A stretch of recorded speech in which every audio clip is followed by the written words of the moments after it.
teman-teman semuanya, selamat siang. Mudah-mudahan udah pada makan siang, karena biarpun ceritanya storytelling, tapi akan lumayan banyak membahas makanan juga pastinya. Saya khawatir teman-teman lapar. Jadi kalau boleh, kasihlah cemilan di sebelah, jadi bisa dikit-dikit gitu. Tadi pagi Oke, sarapan apa nih, Mbak? aku pagi-pagi sarapannya udah banyak lagi. Pagi banget aku makan kembang tahu. Aku nggak tahu nih, teman-teman pernah dengar nggak kembang tahu? Kadang-kadang Tahu di tahu daerah tahu. tertentu disebut tawa, jadi bentuknya kayak agar-agar, bukan agar-agar, lebih kayak puding-puding tahu lah ya. Ya, Bentuknya halus gitu, dikasih kuah gula jahe. Nah, sebenarnya bapaknya tuh jahe. kemarin dagang lewat depan tempatku sore-sore, lagi panas banget. Dia bilang, Mbak, nih enak-enaknya nih, lagi panas gini makan anget. Aku pikir, kayaknya nggak mungkin deh, lagi panas-panas gini kok makan anget. Tapi tetap beli, aku masukin lemari es, jadi pagi-pagi tuh makannya waktu di lidah sebenarnya dingin, tapi begitu ditelan langsung anget. Nah, itu sarapan pertama. Habis itu bikin bubur. Sarapanku Seru banyak. banget. Mbak, aku langsung kebayang loh, maksudnya Mbak Dini langsung apa namanya menceritakan pengalaman sarapannya dengan sangat-sangat menyenangkan dan membuat aku aja bisa mengimajinasikan teksturnya si jenang, terus habis itu apa namanya masuk ke kulkas, kayaknya enak banget. Terus kemudian jadi pengen nyelo kan Mbak Ade juga menasbihkan bahasa aku, menasbihkan diri sebagai kulineri storyteller. Itu bisa Betul. diceritain dulu nggak, Mbak? Storyteller tuh gimana sih? Terus kenapa kemudian memilih menjadi seorang storyteller? Oke, jadi biasanya orang nanya, pertama tuh, apa bedanya dong dengan food blogger? Sebenarnya 11-12. 11-12, tapi cara bertuturnya menghasilkan hasil yang berbeda. Misalnya, pada umumnya, food blogger itu seperti akhirnya food directory. Kalau mau cari makan enak, lihat deh Instagramnya si food blogger ini di mana aja. Wah, lengkap banget. Makan seblak di sini, makan mie ongklok di sana, makan megono di pojokan depan sebelah kanan. Itu biasanya lengkap. Ada nama makanannya, warungnya, harga, jam buka tutup. Biasanya tuh lengkapnya di situ. Nggak terlalu cerita banyak tentang makanannya. Paling mungkin dia bilang enak, yang harus dipesan apa. Sangat sederhana. Nggak salah. Jadi sangat mungkin kalau mau jadi food blogger ya begitu. Apa bedanya dengan seorang culinary storyteller? Mungkin aku pengetahuan untuk tempat makan ada di mana kurang begitu banyak. Karena ketika aku datang dari satu tempat ke tempat lain, yang aku cari cerita tentang makanannya. Jadi makanan ini asalnya dari mana sih? Dibuatnya seperti apa? Ini teman-teman tadi sebelum teman-teman masuk, aku sempat ngobrol sama teman-teman dari Wonosobo Muda. Mulai tanya duluan, kalian pernah makan megono nggak? Pengen tahu deh bedanya megono di Wonosobo dengan megono di Pekalongan. Karena aku biasa makan megono di Pekalongan. Nah, yang aku tanyakan adalah, oke, bahannya pakai apa? Cara makannya seperti apa sih? Ternyata dibilang kan, oh itu dari kubis yang udah dimasak, direbus dipotong-potong pakai kelapa, terus nanti makannya pakai tempe kemul. Ini jadi sesuatu yang aku kumpulkan untuk jadi cerita. Bahan bahwa, oh inilah perbedaan megono di Wonosobo dengan megono di Pekalongan. Kenapa sama-sama dinamakan megono? Aku belum dapat ceritanya. Ini yang nanti kerjaanku adalah mencari tahu dan nanti mengemas menjadi cerita baru lagi kepada teman-teman. Tujuannya apa? Ketika aku menceritakan soal makanan ini lebih dalam, kalian bukan ingat nama warungnya, kalian ingat makanannya, ingat rasanya, jadi ingin lagi bercerita ke teman-teman yang lain karena kalian udah tahu ceritanya. Oh ini toh, sebenarnya asalnya megono itu, misalnya nih ya kita ngarang, siapa tahu gara-gara oh dulu tahun 1800 sekian gitu. Ketika banyak banget hasil kelapa sehingga mereka membuat semua sayuran dengan kelapa yang diparut. Ini cerita semacam ini membuat ketika kita menyantap sebuah makanan, makanan itu lebih enak dari sekedar sepiring makanan yang kita santap. Karena kita tahu ceritanya. Kita jadi lebih mengapresiasi cerita makanan ini, tradisinya, dan kita ingin meneruskan. Kita nggak mau makanan ini selesai di sini dan punah. Karena yang kalau saya nggak tahu bagaimana teman-teman di Wonosobo, tapi di Jakarta sendiri, untuk mencari makanan khas Betawi, Betawi itu kan orang yang punya Jakarta, orang Ya. aslinya Jakarta. Cari makanan Betawi itu susah banget loh. Oh Nah, iya. kebetulan juga kalau misalnya saya keluar kota, misalnya ke acara festival makanan, itu udah mulai yang saya temuin kok, ini telur gulung, seblak. Nggak salah loh, tapi makanan yang benar-benar tradisionalnya kemana? Jangan-jangan udah mulai tidak dihargai. Kan namanya tren ya, akhirnya anak-anak maunya, oh pokoknya yang pakai telur gulung, misalnya es Milo kepal gitu. Nggak salah, boleh aja. Tapi kita harus jaga jangan sampai yang asli jadi tergeser. Yang baru boleh datang, tapi yang asli jangan sampai hilang. Nah, itu tujuannya kenapa saya jadi culinary storyteller, berusaha supaya orang lebih ingat. Apa yang bikin storytelling ini jadi penting? Nah, ini teman-teman biasanya kalau lihat di YouTube, tadinya mau pasang video klip. Cari video klipnya siapa ya? Ah, band A gitu. Baru mau klik, ada iklan. Iklannya biasanya gini nih. Ceritanya ada ibu lagi nyuci baju, anaknya pulang pakai baju kotor. Udah gitu ibunya nanya, loh kamu tuh dari mana aja sih? Terus, aku lagi main-main gitu. Yang tadinya kita lagi mau nonton video klip, kok jadi nonton ya? Nontonin iklan, terusin, semenit 20 detik. Lupa, kalau sebenarnya tadi tuh lagi mau nonton video klip. Kenapa bisa nyangkut di iklan? Karena iklan demikian adalah iklan storytelling. Iklan yang bertutur. Kita nggak sadar tuh nantinya ternyata bahkan bukan iklan sabun cuci, bisa jadi iklan asuransi. Paling sering itu iklan asuransi. Jadi ketika kita storytelling, orang itu jadi nyangkut. Ini juga sering terjadi ke film. Film yang menarik adalah bagaimana film yang menceritakan dari awal sampai kita nyangkut, kita mau nonton terus. Kita nggak mau keluar dari bioskop biarpun kebelet pipis. Pokoknya nonton terus kayak, wah ini menarik nih, ada apa habis ini? Itu yang terjadi dengan storytelling. Makanya, kenapa penting sebuah storytelling dalam urusan makanan, dalam urusan menjual produk. Nggak cuma makanan deh. Saya yakin teman-teman di sini yang punya bisnis, bisnisnya bukan hanya makanan aja. Mungkin ada bisnis pakaian, hotel, atau apapun gitu. Mau tur kayak, kan kadang-kadang kayak bisnisnya bisa jadi jasa. Oh, saya sekarang adalah seorang tour guide. Apa yang bisa saya jual dalam bentuk storytelling? Kayak gitu. Sampai sini ada pertanyaan nggak? Jangan terkesima gitu dong.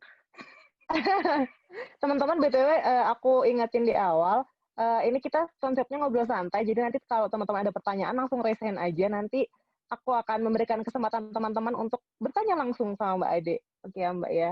Aku ini sih Mbak, apa namanya, tadi aku mengambil sebuah kesimpulan bahwasanya storytelling itu bisa juga untuk kayak merawat identitas ya, merawat sejarah sebuah tempat, merawat Bisa identitas juga. kita, ya kan ya, maksudnya jadi nggak cuma rasa yang dijual, tapi kayak cerita di baliknya ternyata sebelum makanan itu, kalau kita ngomongin makanan ya, sebelum makanan itu tersaji di tempat makan itu ternyata banyak banget ya prosesnya, dari petaninya mungkin gitu-gitu, biasanya juga diangkat tuh sama Mbak Ade ya Mbak.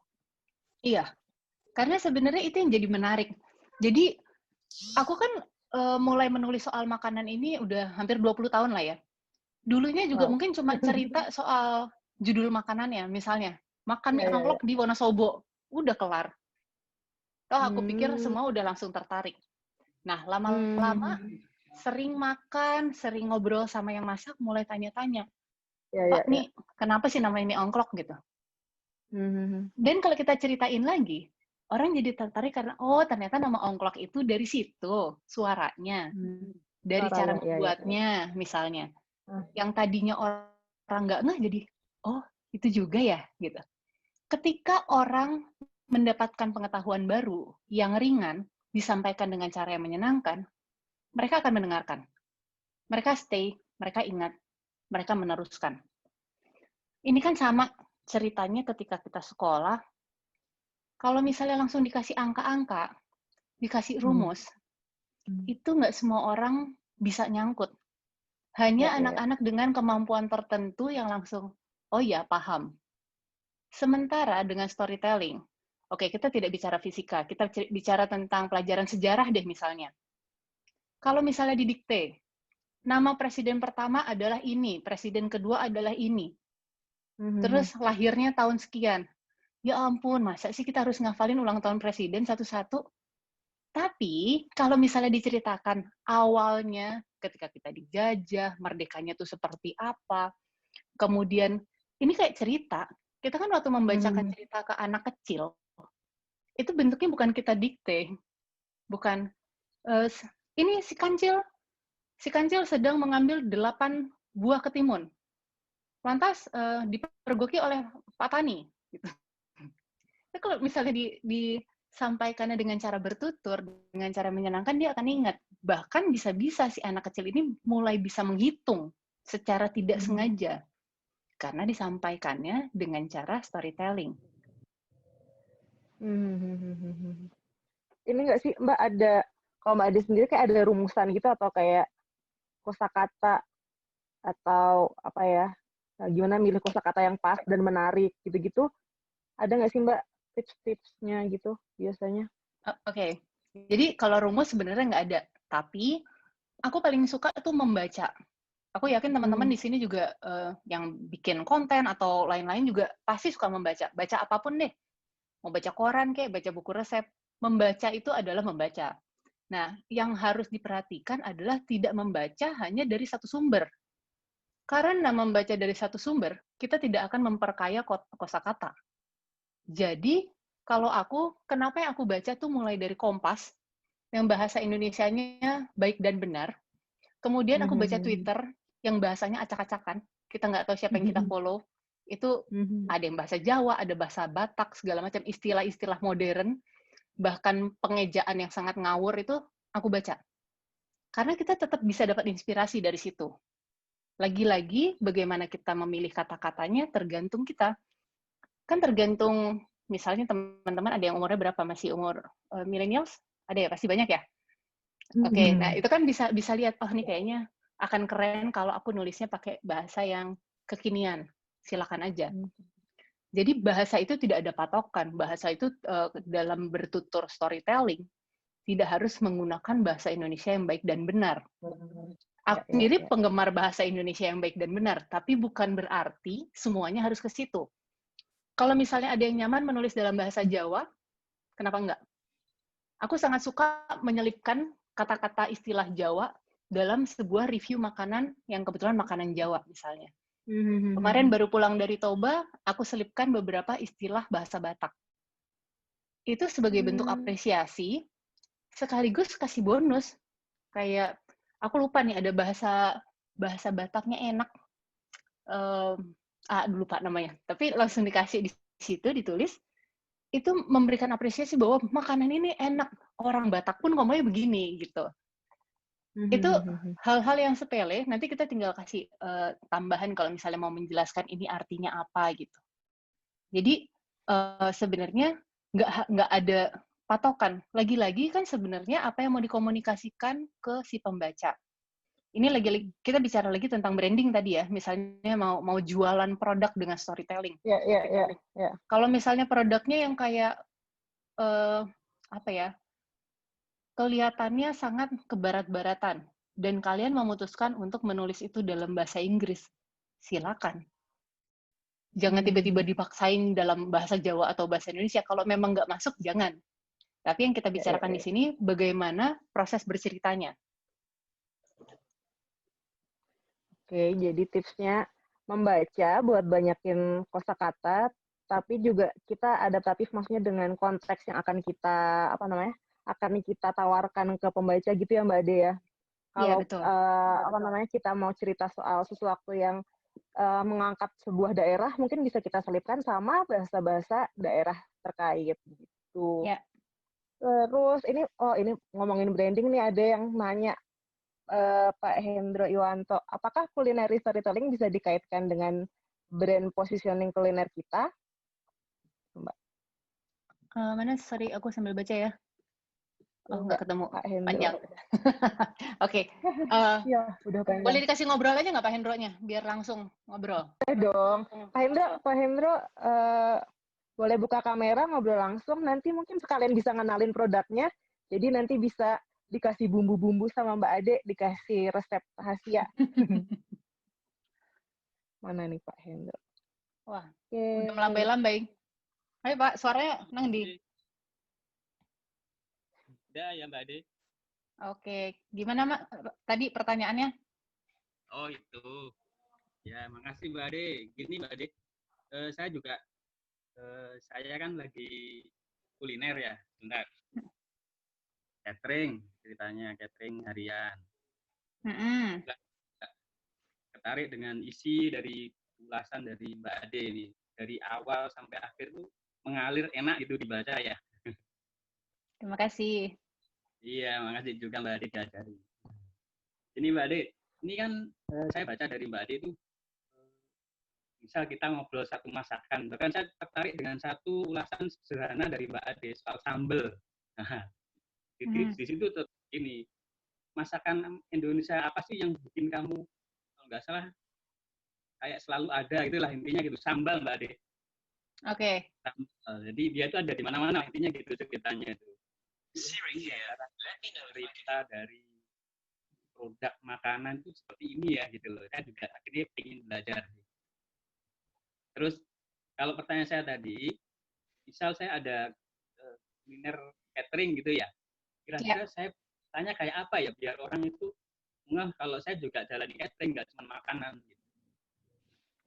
Kira-kira ada siapa ya Mbak Ade? Oke, ini Mas Hendro nih cateringnya catering harian atau untuk acara? Harian. Oh, catering harian. Sebenarnya nih kan bisa menceritakannya dulu. Ini Pak Hendro berarti memakai platformnya Instagram atau memakai yang lain juga? Betul, Instagram. Oke. Instagram, Mbak Ade. Jadi sebenarnya selain diceritakan tentang makanan-makanannya yang jadi jangan jualannya tiba-tiba gini. Semur ayam buatanku paling enak. Semua orang juga ngomong semur ayam buatannya paling enak. Betul, tapi apa yang menarik dari seporsi semur ayam? Itu yang bisa diceritain. Jadi kalau misalnya Mas Hendro bisa cerita bahwa semur ayam yang dibuat Mas Hendro ini berbeda karena misalnya memakai kecap yang hanya ada di Wonosobo dan sekitarnya. Karena biasanya nih ya, itu semua daerah tuh setiap kota itu punya kecap kebanggaannya masing-masing. Kita tidak bicara dengan kecap dari brand-brand besar. Tapi kalau misalnya ngomongin orang Tangerang Selatan hanya mau pakai kecap Benteng, orang dari mana cuma mau kecap tawon. Saya yakin di tempatnya Mas Hendro juga ada kecap khusus gitu misalnya. Kalau bisa diceritain, ini jadi sangat menarik. Terus misalnya semur ayam buatan saya ini juga resep turun-temurun yang bikin sebenarnya nenek saya. Tapi sudah diwariskan ke istri saya dan sedikit dimodifikasi menjadi ini dan itu. Itu kan baru ngomongin soal makanan. Terus bagaimana ngasih tahu orang bahwa ternyata usahanya Mas Hendro ini adalah catering, rantangan harian gitu. Bisa juga diceritakan tentang bagaimana repotnya ibu-ibu. Ini storytelling ya. Bagaimana repotnya ibu-ibu mengatur menu makanan tiap hari. Ya, masaknya mungkin bisa. Merancang makanan hari ini lauk yang gorengannya apa, lauk tumisannya apa, yang kuah-kuahannya apa. Itu kan jadi repot. Maka hadirlah si rantangan ini. Tapi ceritanya nggak mungkin ujuk-ujuk saya punya solusi. Karena itu tidak menarik. Semua orang akan jualan yang sama, Mas.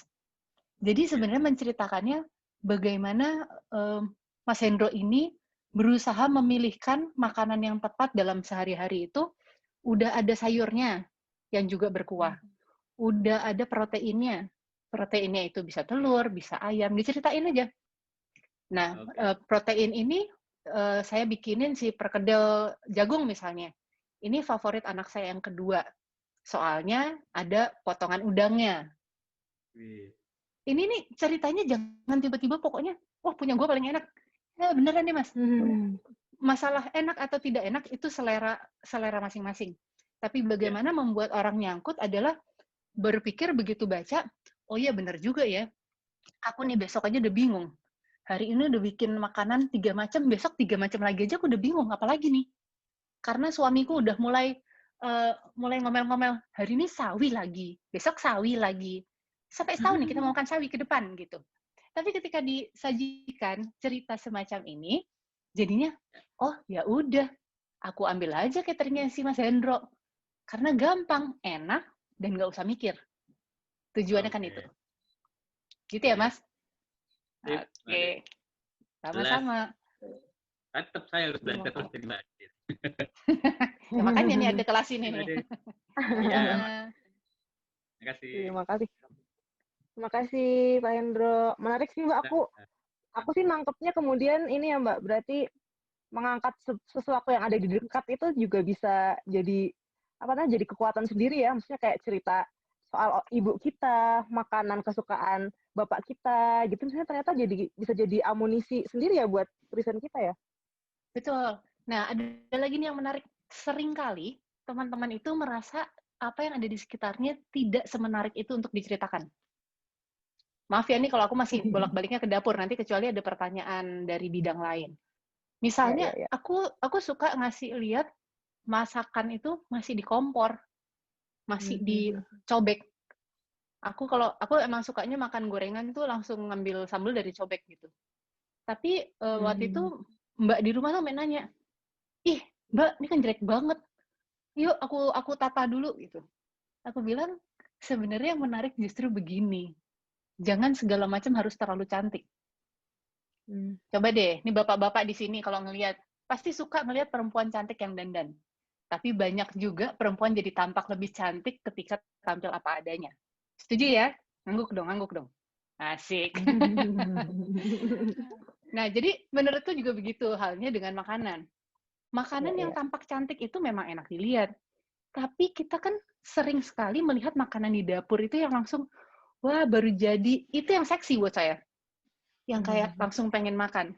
Jadi kadang-kadang diceritakan dengan cara seperti itu, dikasih lihat yang istilahnya tuh mentah banget gitu. Belum ditata, masih di kompor, bahkan mungkin kompornya juga masih ada cipratan-cipratan minyak. Itu tuh buatku kayak inilah storytelling tanpa harus berkata-kata. Tidak harus menuliskan juga. Jadi kan gini, storytelling ini juga bisa dalam bentuk fotografi. Ketika aku kemarin ke Sumatera Barat itu, aku sempat beberapa kali datang ke rumah orang, berusaha untuk bisa masuk ke dapurnya, dan untungnya alhamdulillah dikasih. Aku foto dapurnya, dan menurut aku tanpa perlu diceritakan, dapur yang gila itu berantakan banget, ada cipratan di mana-mana, terus jelaga karena mereka masak masih pakai kayu bakar. Itu tanpa diceritakan dengan kalimat, itu sudah sangat menggambarkan bagaimana kegiatan di dapur itu. Tradisional banget. Jadi bahkan orang yang suka masak, melihat fotonya biasanya udah kebayang aromanya gitu.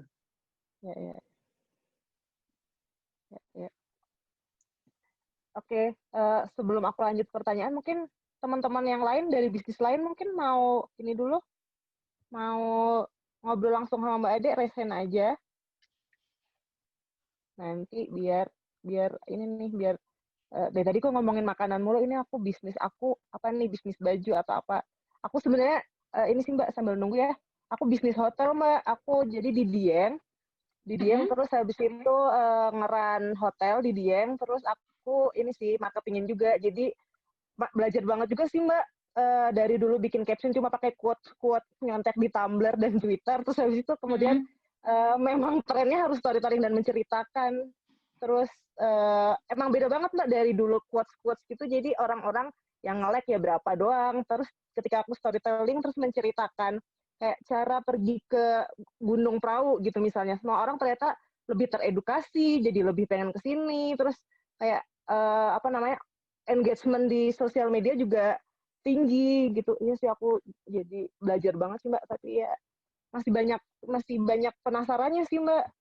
Kayak Oke. Sinta, berarti aku kasih ini ya, one on one sama kamu ya untuk hotel. Jadi mungkin teman-teman bisa jadi inspirasi juga nih.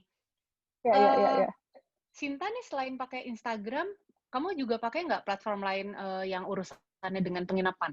yang tamunya bisa kasih komentar? Ada di TripAdvisor, terus habis itu Facebook, Oke. terus di Google Review juga ada, Mbak. Oke.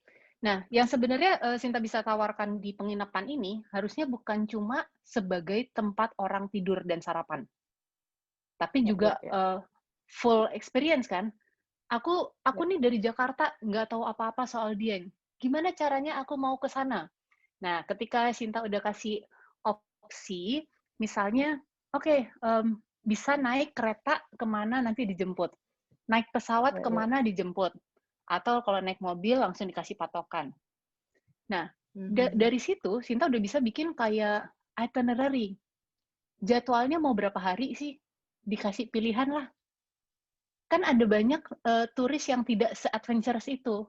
Kalau aku mah nyari sendiri, nggak dijemput juga jalan kaki gitu. Pagi-pagi bangun sendiri udah kelayapan. Tapi ada yang maunya udah diaturin. Itu nyaman banget. Nah, jadi oke, pagi-pagi si hotel ini akan bisa kasih jalan-jalan sarapan dulu deh. Sarapannya selain di hotel juga bisa diantar makan di tempat makan apa kayak yang paling terkenal di Dieng situ gitu. Terus nanti abis itu langsung keliling naik. Biasanya naik apa sih orang kalau di Dieng? Naik mobil. Naik mobil, motor. Oke, naik motor aja deh, biar seru. Langsung diantar naik motor, lihat ke candi-candi apa gitu. Dikasih lihat semuanya. Ini akan jadi dua hal. Satu, penginapannya punya storytelling tentang how to get to Dieng, what to be enjoyed in Dieng, dengan foto-foto yang apa yang enak dari penginapan kamu. Setelah itu, ada storytelling dari para tamu yang mendapatkan experience itu. Itu yang kamu ambil. Karena itu adalah pendapat-pendapat jujur. Bagaimana mereka bercerita, sebenarnya sih bukan cerita tentang penginapan kamu. Cerita umumnya adalah tentang pengalaman yang kamu bikin. Tapi dia nginepnya di mana? Di tempat kamu. Dapatnya dari mana? Dari kamu. It's the whole experience dengan intinya ngisinya di platform berbasis nama hotel kamu. Oke. Ya. Oke, jadi banyakin kayak nawarin experience, terus habis itu ya tentu servisnya juga harus harus oke ya. Jadi nanti harus seimbang. Harus seimbang. Jadi nanti ketika teman-teman wisatawan datang, terus mereka bisa reviewnya mereka tahu bahwasannya experience itu bisa didapatkan di hotel aku gitu ya Mbak ya. Iya. Oh jadi aku yang dapat ini ya one on one ya. Teman-teman. Apa-apa. Yang lain juga boleh nanya loh. Aku curang tiba-tiba pengen punya moderator. hotel. Oh ini ada yang nanya. Sebentar. Ini Mbak dari Nanaka. Produknya adalah Mbak Nanaka mau ini buka kamera atau mau aku bacakan mungkin Mbak? Buka kamera aja dong. Udah buka, itu aku udah lihat. Hai. Udah buka. Coba Oke, dikasih. halo Mbak Nanaka. Jangan. Langsung. Hai Mbak. Hai. Salam kenal ya Mbak. Salam kenal Mbak Nanaka. Aku kebetulan produkku adalah orang suka bilang itu softbook. Ada juga yang bilang busy book. Ada yang bilang activity book gitu untuk anak-anak dari kain yang bisa tentang materinya bisa tentang warna, tentang pembelajaran huruf, pembelajaran angka gitu. Kira-kira nih ya kalau storytelling yang pas untuk mengiklankan gitu seperti apa ya Mbak? Oke, ini jadi dari kain, terus udah ada isi-isi gambar-gambarnya gitu? Jadi gambarnya bisa dicopot-copot gitu. Aduh, ini ya. Aku ambil contohnya ya. Aku udah kebayang sih. Oh, sudah kebayang? Jadi sebenarnya yang bisa dikasih tahu adalah, kalau aku akan bercerita tentang bagaimana proses bonding antara ibu dan anak. Ibu-ibu tuh zaman sekarang, terutama di kota besar, mudah-mudahan tidak terjadi dengan ibu-ibu di Wonosobo. Anaknya kalau ribut berisik, kasih handphone aja. Menengok kan, main handphone. Nah, ini kalau misalnya bisa dibuatin video atau misalnya kayak potongan gambar-gambar kecil, bagaimana menghabiskan waktu bersama anak. Nggak harus melulu tentang si bukunya ya. Jadi, cara soft selling kan. Ini misalnya berkebun, ngaduk-ngaduk tanah. Anak kecil tuh suka banget main-main tanah. Tapi kalau daripada main tanah doang kita ibu-ibunya marah, kotor, yaudah yuk sambil nanam sesuatu. Kasih yang gampang-gampang lah, bikin toge dulu, bikin sesuatu yang mudah. Itu kan jadi kelihatan, dan ibu-ibu akan jadi punya inspirasi untuk, oh iya ya, kok nggak kepikiran. Versi yang nggak mau jorok, bikin kue bareng. Karena biasanya mungkin bentuknya lebih menarik ada di dapur. Kemudian, salah satunya lagi yaitu dengan si buku softbook tadi. Karena di situ misalnya bisa dikasih lihat sesekali anaknya suruh anaknya ngajarin ibunya. Karena itu bisa dicopot-copot kan? Iya. Gimana kalau bukan ibunya ngajar anak, tapi anaknya ngajar ibu? Iya. Jadi bisa menyampaikan sesuatu tidak harus dengan, ini bukunya menarik loh. Karena lagi-lagi aku bilang, oke, itu cuma bedanya dari kain. Apa bedanya kalau buku dari kertas? Sama kok. Tapi ini kan kita bercerita bukan tentang si bukunya, tapi kontennya. Ini bisa dicopotin, bisa menjadi sesuatu yang membuat anak dan ibu semakin akrab. Kalau tadi ibu ngajarin masak dan ngajarin bercocok tanam, sekarang anak ajarin, ini ceritanya gimana sih pakai bukunya gitu. Bisa dimulai dari situ salah satunya. Oke. Ada pertanyaan lagi atau udah cukup nih? Udah nangkep deh. Makasih banget Mbak Ade. Sama-sama. Makasih Mbak Nanaka. Jadi promosinya tuh ceritanya tuh nggak cuma soal produknya, tapi kayak nilainya yang bisa ditawarin dari produk itu gitu ya Mbak Dea. Betul. Karena kan kita sebenarnya dalam menjual sesuatu, biasanya sih bukan cuma sekedar si produk itu sendiri dong. Karena kalau cuma produk, anggaplah kita jualan kaos gitu, jualan baju. Ya baju dipakai begitu aja, atau baju yang ketika dipakai kita ada kebanggaan dalam memakainya karena suatu hal. Misalnya karena, baju ini dibuat, kita ngomongin kalau tenun gitu kan ya, dari setiap daerah, bagaimana ibu-ibu di daerah, misalnya untuk mewarnainya pakai pewarna tradisional, prosesnya lama. Hal-hal demikian tuh kan bikin kita bangga. Nah, bagaimana menceritakan itu supaya orang pas pakai bangga karena ini kain yang buat ibu-ibu di Sumba. Dibanding kain yang kayak emang sama-sama, padahal yang buat sama, tapi mereka cuma bilang, gue udah keren kan, gimana OOTD bisa nggak gitu. Jadi ini hal-hal yang bisa dipikirkan oleh teman-teman sebagai pemilik usaha, pemilik produk. Sesekali cobalah sedikit mundur. Jangan ngelihat dari terlalu dekat dengan produk itu. Gini ya, ketika kita bekerja, tiap hari gitu ya, kita menghadapi produk yang sama, toko yang sama, perusahaan yang sama, kadang-kadang kita agak sulit untuk menjadi kreatif. Caranya, aku tuh sering kayak berusaha untuk mundur, memposisikan diri sebagai pembeli, pelanggan. Apa sih yang pelanggan mau lihat? Apa sih yang orang mau beli itu? Karena kadang-kadang kita sibuknya tuh cuma pokoknya harus laku. Kita lupa si pelanggannya itu supaya mau beli, dia mau disampaikan dengan cara apa? Kalau teman-teman kadang-kadang ada yang gini Kak, kalau misalnya lagi ke supermarket gitu ya, lagi belanja, lagi lihat-lihat barang gitu, terus ada SPG-nya datang nyamperin. Kalau dia nyerocos terus nawarin, ayo dong, beli dong.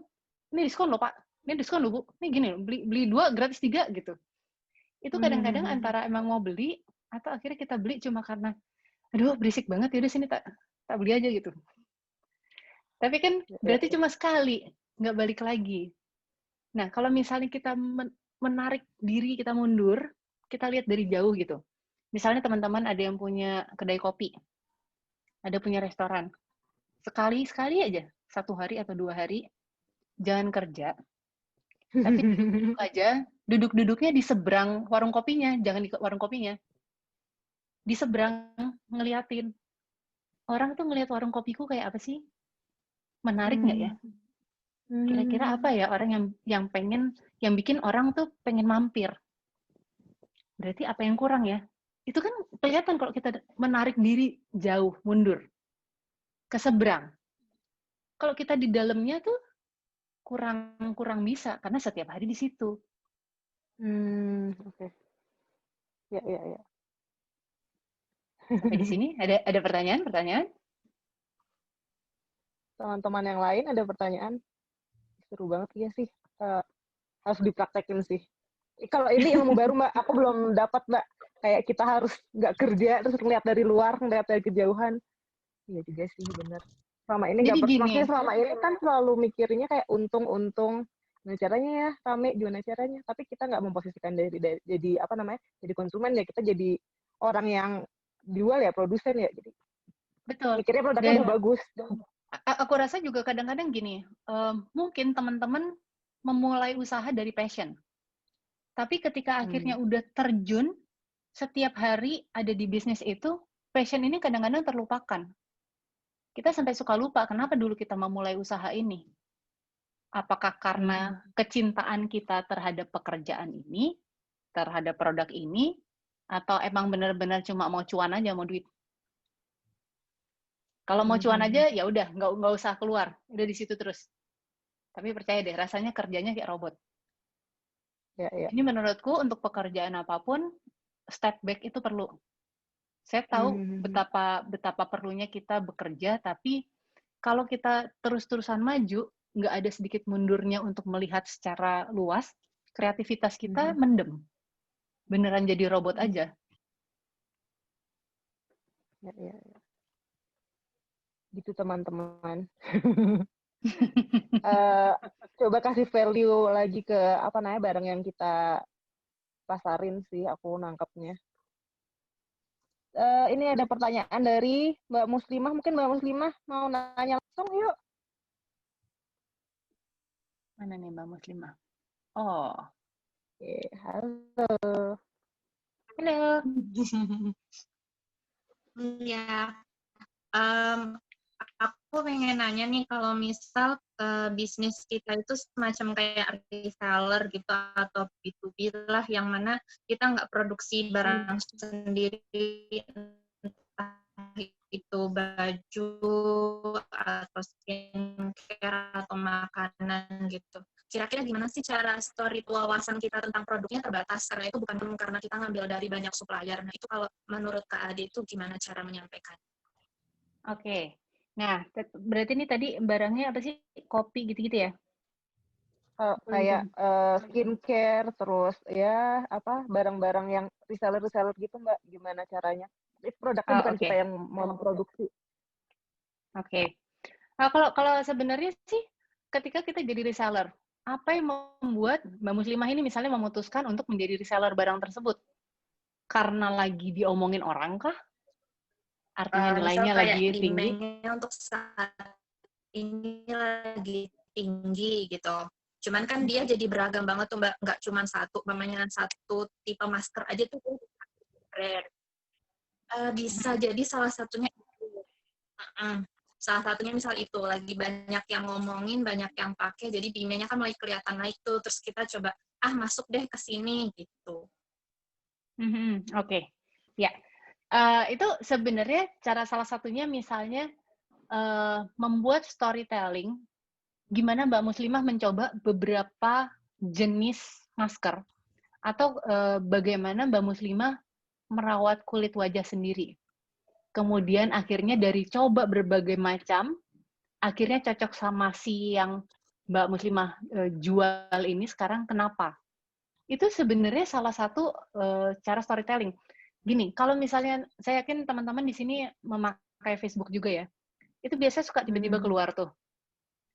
Si A gitu, si A ini udah berkali-kali minum pil ini dan itu.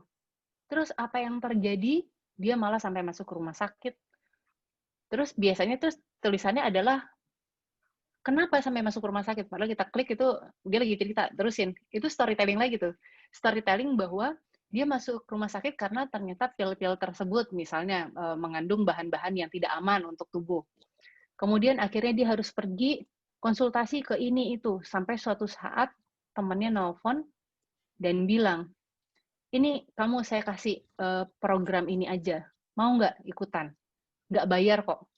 Itu kita biasanya jadi penasaran, program apaan? Nggak bayar lagi. Masuk lagi, klik lagi. Itu proses storytelling yang teman-teman nggak sadar sedang berlangsung. Bahwa dia lagi cerita, dulu tuh masuk rumah sakit, terus begini, berarti proses apa aja yang sudah dialami hanya karena dia mau turun berat badan. Sampai terakhirnya sebenarnya pas ngomongin program, itu lagi-lagi sih program diet yang orang harus bayar juga. Bayar untuk bisa baca doang tuh, bukan bayar produk apapun. Nah ini sama seperti halnya ketika Mbak Muslimah tadi, mau kasih tahu bahwa ini udah berkali-kali nyobain pakai, kata orang kalau mau ngilangin jerawat, itu bisa pakai beras yang ditumbuk jadi bedak dingin. Aku udah coba. 2 bulan aku coba, hilang sebentar, tapi balik lagi. Aku coba lagi makan tape yang banyak, karena, oh ini serius, kalau makan tape banyak nanti nggak jerawatan katanya, karena banyak ragi. Berhasil selama hampir setahun, tapi balik lagi. Dan akhirnya, suatu saat aku lagi iseng aja pas lagi main ke rumah temanku, aku lihat kok, loh kamu kan dulu kan kulitmu kan nggak kayak gini, kenapa sekarang bisa cerah banget? Aku pengen coba, boleh nggak? Kebetulan dia kasih sampel, jadi ceritanya juga nggak jualan. Kebetulan dia kasih sampel, jadi cerita, itu yang membuat orang jadi, oh ya gitu. Selain tentunya kalau ngomongin jualan, pasti ada before dan after. Kalau perempuan tuh udah paling suka before after dah. Oh tadinya kayak bagaimana mukanya sebelah kiri terus sebelah kanan udah cintrong gitu. Tentunya jangan terlalu cintrong karena itu nanti dianggap Photoshop.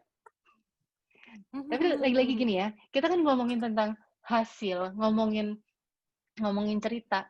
Karena sebenarnya kalau melihat demografinya gitu, sesuatu yang terlihat terlalu berlebih juga tidak menarik. Yaitu kulit yang tadinya kayak misalnya kusam banget, tiba-tiba kinclongnya kayak si iklan-iklan Korea itu gitu. Kayak mengkilatnya kayak dipoles apa gitu, saya nggak tahu. Itu jadi lawakan juga sebenarnya. Akhirnya tidak dibeli sampai akhir. Orang cuma mau lihat kelanjutan kisahnya, kelanjutan si storytelling. Tapi kalau misalnya teman-teman ada dukungan foto, memakailah foto yang masuk akal. Yang orang juga melihat perubahan, tapi nggak jadi kayak, ini sih karangan, ini sih Photoshop. Jadi kan ketika kita berusaha untuk storytelling, kita maunya orang memang percaya karena storytelling ini dibuat dengan lancar, dan contohnya dari sebelum sampai sesudah itu tidak terlalu drastis. Apa teman-teman mau misalnya kalau ini ada obat kurus dalam 1 bulan turun 12 kilo? Kalau saya sih nggak berani. Masuk rumah sakit iya kayaknya kalau satu bulan turun 12 kilo gitu. Tapi kalau misalnya dikasih yang masuk akal, 1 bulan turun 3 kilo, tapi harus begini, harus begitu, itu orang biasa lebih dengerin. Karena make sense, masuk akal. Gitu, Sinta. Semoga buat Mbak Muslimah pertanyaannya terjawab ya. Oke, makasih Mbak Andi. Sama-sama. Terima kasih banyak. Iya sih, aku nangkepnya jadi selain menceritakan dengan indah, dengan cantik, dengan storytelling, kita juga ini ya, maksudnya bertanggung jawab gitu loh atas apa yang kita ceritakan. Jadi punya tanggung jawab nggak sih Mbak atas apa yang diceritakan? Maksudnya kita mengalami, kita tahu apa yang kita ceritakan. Itu juga ada juga nggak Mbak tanggung jawab untuk tentunya kalau di kasus aku, terutama karena aku menceritakan masakan Indonesia, iya. Makanya seringkali aku misalnya kalau aku dapat informasi ini dari siapa, kalau perlu aku tuliskan. Karena aku belum yakin gitu ya. Jadi menurut Pak ini yang adalah dosen besar di ini, dia bilang dari tahun 800 itu sudah ada masakan semur. Dibuktikan dengan adanya prasasti. Itu kan aku tuliskan. Tapi ini kalau teman-teman di sini nggak harus selalu yang ada buktinya. Cuma tentunya ketika ini menceritakan tentang produk, kita nggak mau berbohong tentang produk kita. Kita kan tujuan storytelling ini aja supaya membangun trust, membangun kepercayaan orang terhadap apa yang kita punya. Produk kah, jasa kah. Jadi sebaiknya kita nggak bohong ya, karena nanti anggap aja lah orang datang ke hotelnya Sinta gitu. Ih bohong, katanya mau dijemput. Ih katanya mau dianterin sarapan. Itu kan jadi backfire. Tetap ada storytelling oleh customer dalam bentuk backfire. Ya. Itu yang pasti kita hindarin. Ya. Oke, makasih Mbak Ade. Aku buka kolom pertanyaan lagi. Ada Khairul Amanah. Mau tanya soal pengaruh followers dan sosial media. Mungkin mau nanya langsung? Silakan.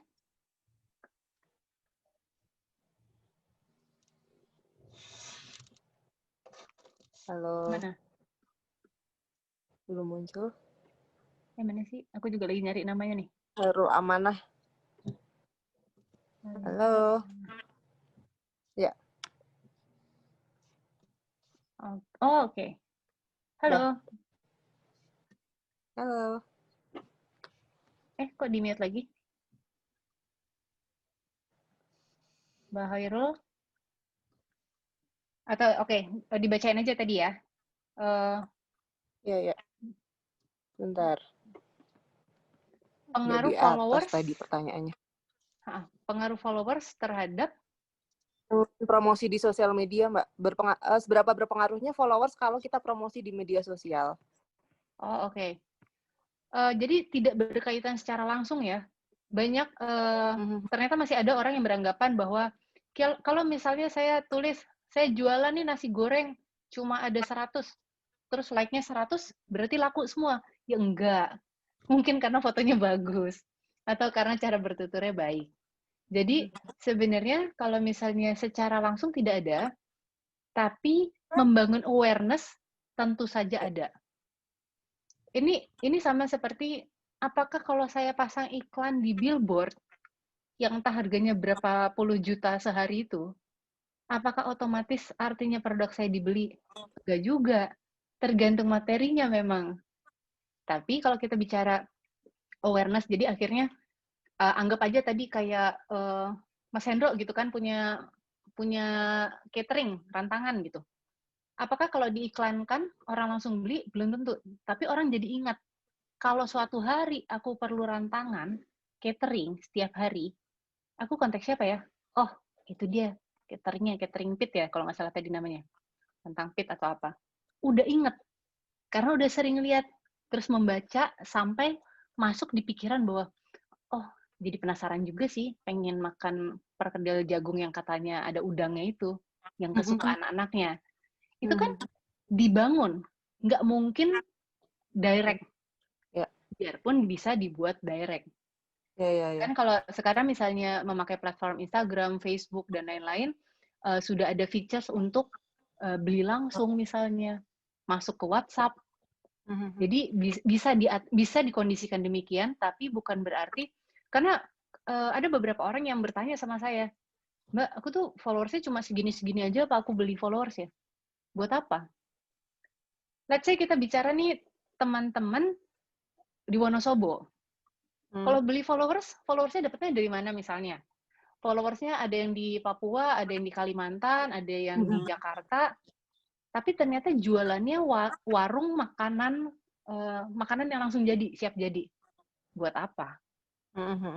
Kan nggak bisa dikirim langsung.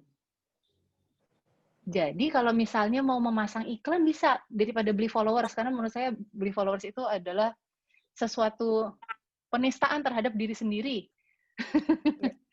Dan sebenarnya bisa dibuat iklan. Jadi kalau misalnya teman-teman pakai Facebook, Instagram, saya kebetulan belum pernah pakai yang buat Twitter ya, tapi itu si postingan ini bisa diiklankan. Kita boleh memilih. Satu hari itu minimal bayar 20.000. 20.000 rupiah, itu tinggal kita memilih. Ini mau si Instagram yang milihin, atau mau kita yang menentukan. Misalnya, untuk pengguna laki dan perempuan, usianya misalnya 15 sampai 25 gitu. Ketertarikannya di mana? Karena kan mereka punya data kita. Kita tuh selalu like apa sih? Apa kita selalu like makanan, kucing, atau pantai? Kalau kita langsung pilih yang suka makanan, karena jualannya makanan, kita pilih itu. Bahkan bisa juga memilih lokasi dia berada. Jadi kalau mau, lokasinya misalnya di Jawa Tengah aja. Biar kalau misalnya sampai harus kirim, nggak jauh-jauh. Nah, ini tetap disampaikan dengan storytelling. Jadi ketika orang lagi, sebenarnya nih Facebook, aku nggak like kok page kamu. Aku nggak pernah komentar apa-apa kok di page kamu, bahkan belum pernah ngeliat. Kok tiba-tiba keluar ya? Ada iklan storytelling tentang gimana caranya menghabiskan waktu yang paling menyenangkan di Dieng. Oh, ternyata iklan hotelnya Sinta. Karena aku pernah ada like traveling. Itu keluar kan jadinya. Karena kebetulan misalnya aku masuk demografi dari yang tadi Sinta udah pilih. Perempuan usia 17 tahun, ya kan? Masuk deh. Iya. Oke, jadi aku menyimpulkan jumlah follower itu tidak mempengaruhi secara langsung.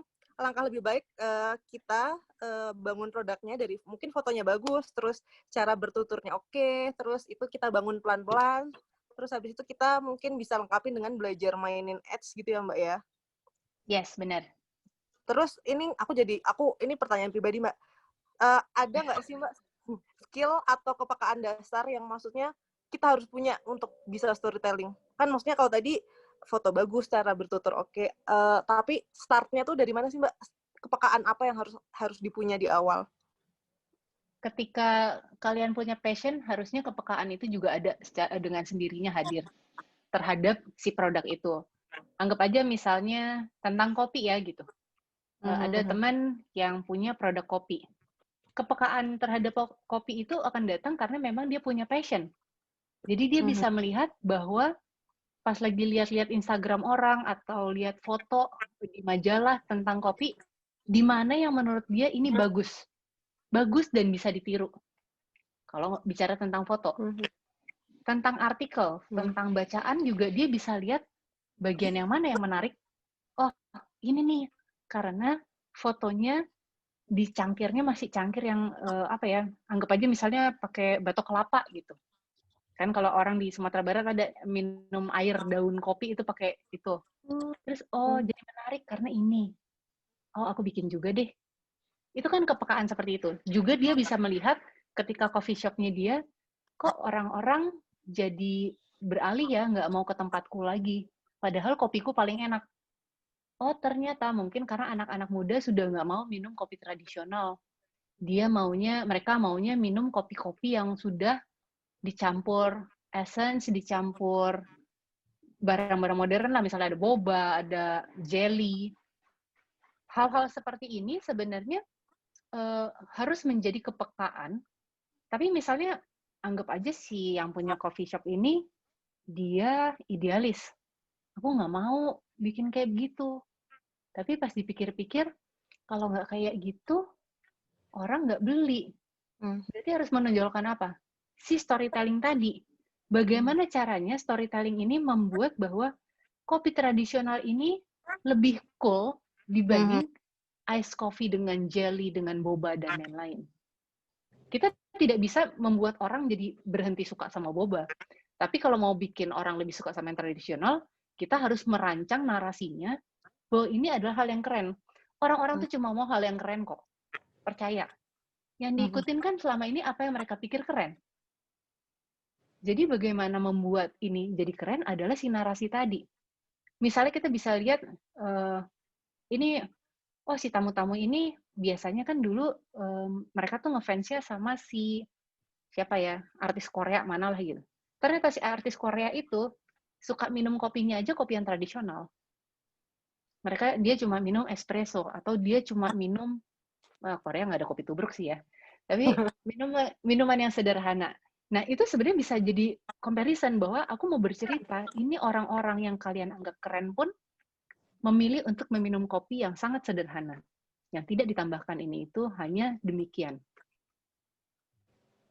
Oke, jadi ini ya, riset atau ya belajar melihat hal-hal detail itu penting. Terus biar kita bisa milih entah memperbaiki produk kita atau memoles si storyteller si storytelling biar produk kita tambah kelihatan yoi gitu ya Mbak. Kelihatan yoi ya Allah. Wow. Bahasanya yoi. Yoi. Aduh. Oke. Wow, aku terpuaskan. Iya, ini ada yang nanya panjang nih, Rizka Ita. Mau langsung nanya nggak? Panjang banget nih, kayaknya mending kamu tanya langsung deh. Oke, boleh. Mbak Rizka. Halo, Mbak Sinta, Ade. Halo. Halo, hai. So, sorry nggak ngehidupin video karena aku agak bermasalah kameranya, jadi suara aja ya. Iya. Iya. Jadi aku sebenarnya punya 2 pertanyaan tadi. Yang pertama udah ditanyain sebelumnya tentang reseller. Nah, terus yang ini terus bagian menulisnya karena aku juga tertarik di bidang kepenulisan.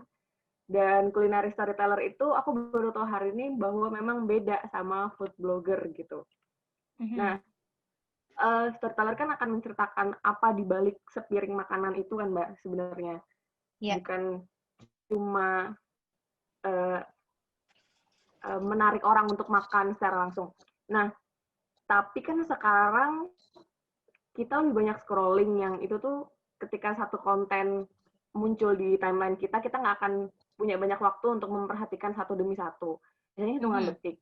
Nah, sebagai culinary storyteller, apa yang biasanya Mbak lebih dulu sajikan supaya orang mau bertahan lebih dari misalnya 3 atau 5 detik yang membaca seluruh kisah yang udah Mbak tulis? Apakah mungkin itu malah justru harus dipotong-potong atau biarin aja utuh, tapi bagaimana ngebuka ceritanya untuk diminati sama orang buat dibaca sampai habis? Terus yang buat tulisan sih Mbak, gitu sih. Oke. Thank you pertanyaannya, menarik. Ini kalau kita bicara tentang Instagram, aku sendiri suka menuliskan judul. Kok dikasih judul sih? Biar orang langsung tahu, karena tidak semua orang adalah penikmat makanan.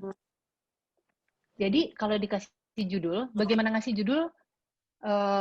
Teman-teman sekarang ada yang suka pakai aplikasi, dibikin hurufnya agak aneh-aneh. Kalau aku sendiri sebenarnya lebih biasa pakai huruf yang diselang-seling atau huruf selang-seling dan capitals. Ya. Jadi misalnya langsung aja, sego megono. Wah, detail tuh. Terus langsung aku bikin ada beberapa paragraf. Bahkan di Instagram pun aku kasih paragraf pendek-pendek. Supaya apa? Ketika biarpun sebenarnya ceritanya panjang, orang nggak langsung skip. Berat gitu ya, Nak, bacanya. Berat. Itu rasanya tuh udah langsung dikasih kamus. Kan lebih suka dikasih cerpen daripada dikasih langsung kayak novel tebal. Novel tebal itu rasanya, oh mau, tapi nanti ya aku harus menyempatkan waktu spesial. Kalau ini, kita bicara tentang scrolling di handphone, pengen cepet-cepet aja. Nah, itu yang makanya pentingnya dibuat paragraf, atau kadang-kadang kalau misalnya nggak mau pakai judul, aku juga bisa kasih kalimat pertama yang jadi kayak clickbait ceritanya. Apa nih? Misalnya pertanyaannya, emangnya bisa kamu makan nggak pakai sambal? Orang jadi baca. Apalagi kalau ternyata fotonya nggak ada sambalnya. Jadi hal-hal ini perlu diperhatikan. Anggaplah kita itu sedang cari perhatian memang. Cari perhatian, karena kan kita udah capek-capek storytelling, kok nggak dibaca sih, gitu. Sedih. Nah, untuk itu kita juga nggak mungkin nggak pakai strategi. Storytellingnya baik, tapi ditulisnya panjang banget, itu membuat orang biasanya udah, yaudah deh, yang penting aku udah like ya foto kamu. Terus nggak baca. Karena ini pelajaran, mungkin kalau teman-teman mikir, Mbak Ade nih sok tahu nih, tahu dari mana. Aku tuh dulu nggak pakai judul. Aku tulis aja panjang, nggak dibagi-bagi paragrafnya. Apa yang terjadi? Udah jelas-jelas aku cerita tentang ayam dabu-dabu. ditanya, sambal matah ya Mbak? Aku kan mau nangis. Terus teman-teman juga kayak gitu. Aku tuh lagi cerita soal jualan kaos, kok ditanyain tentang laundry? Itu karena kalau misalnya teman-teman ngasihnya langsung terlalu panjang. Jadi ini strategi memang. Kasihlah sedikit, ya standar kayak kita langsung mau baca yang mana nih, paragraf mana yang langsung menarik. Jadi misalnya judul atau pertanyaan pertama itu, kemudian cerita si storytelling tentang produk, 2 atau 3 paragraf misalnya, kemudian yang paling bawah misalnya bisa langsung dengan informasi. Kalau aku kadang-kadang suka aku tulis, yang ini belinya di mana, harganya berapa, kalau lagi perlu gitu. Itu juga teman-teman bisa tulis. Berarti yang terakhirnya, informasi pembeliannya. Yang ini, produk yang ini namanya, yang dipakai si A, itu kaos dari mana, yang dipakai si B, itu rok buatan apa, kalau mau pesan bisa di mana. Ujung-ujungnya jualan, tapi storytelling dulu, biar enak. Tuh gitu ya Rizka, jadi bisa bikin judul-judul yang memancing mungkin. Jadi kita menjebak dulu nih jebakannya, tapi jebakan biar mereka biar mereka baca dan biar mereka senang sama tulisan kamu. Gitu kali ya Mbak Dea. Yes. Oke. Banyak lagi yang nanya. Mbak Violeta, silahkan. Wah rame, banyak yang pengen tanya nih. Senang aku. Moderatornya gaji buta nih. Bagus. Mbak Violeta dipersilahkan. Ini Mbak Ade, kan saya punya usaha itu di bidang bakpao. Di mana peminatnya itu kebanyakan kan orang tua, bapak-bapak atau ibu. Nah, saya di sini mau tanya, bagaimana cara kita untuk menarik kaum milenial yang cenderungnya itu suka jajanan yang kekinian gitu. Oke. Bakpaonya isinya apa? Macam-macam. Ada ayam, keju, coklat, terus kacang. Gitu. Oke. Kurang banyak. Kurang milenial. Yang milenial kayak apa Mbak Ade? Jadi, kalau ini, sorry ya, kayaknya jawabanku setelah ini mungkin tidak terlalu terkait dengan storytelling ya. Tapi menurutku kalau misalnya mau mengejar ke kaum milenialnya, harus dicek anak-anak milenialnya suka makan apa sih? Ini di Wonosobo kan ya? Iya. Di Wonosobo. Oke, gimana kalau misalnya ditawarkan bakpaonya juga bisa digoreng? Pernah nggak makan bakpao goreng? Pernah. Enak banget kan? Nah, itu nanti storytelling-nya bisa dari situ. Bagaimana rupa-rupa, bagaimana ada beberapa cara menikmati bakpao. Misalnya, makan gitu aja. Atau dicocol dulu ke saus. Atau digoreng di minyak panas sampai kering, langsung dipatahkan. Itu menjadi satu, kalau memang kita mau menyasar ke milenial tadi gitu. Mereka nggak mau makan yang gitu-gitu aja. Menurut saya memang bakpao itu makanan orang tua seperti saya. Tapi kalau anak-anak muda tuh suka sesuatu yang renyah. Kalau boleh juga misalnya, bakpaonya gimana diisi kulit ayam goreng. Bakpaonya diisi sesuatu yang memang anak-anak tuh suka gitu. Karena bakpao isi kacang itu kan pasti kacang ditumbuk. Ya kan?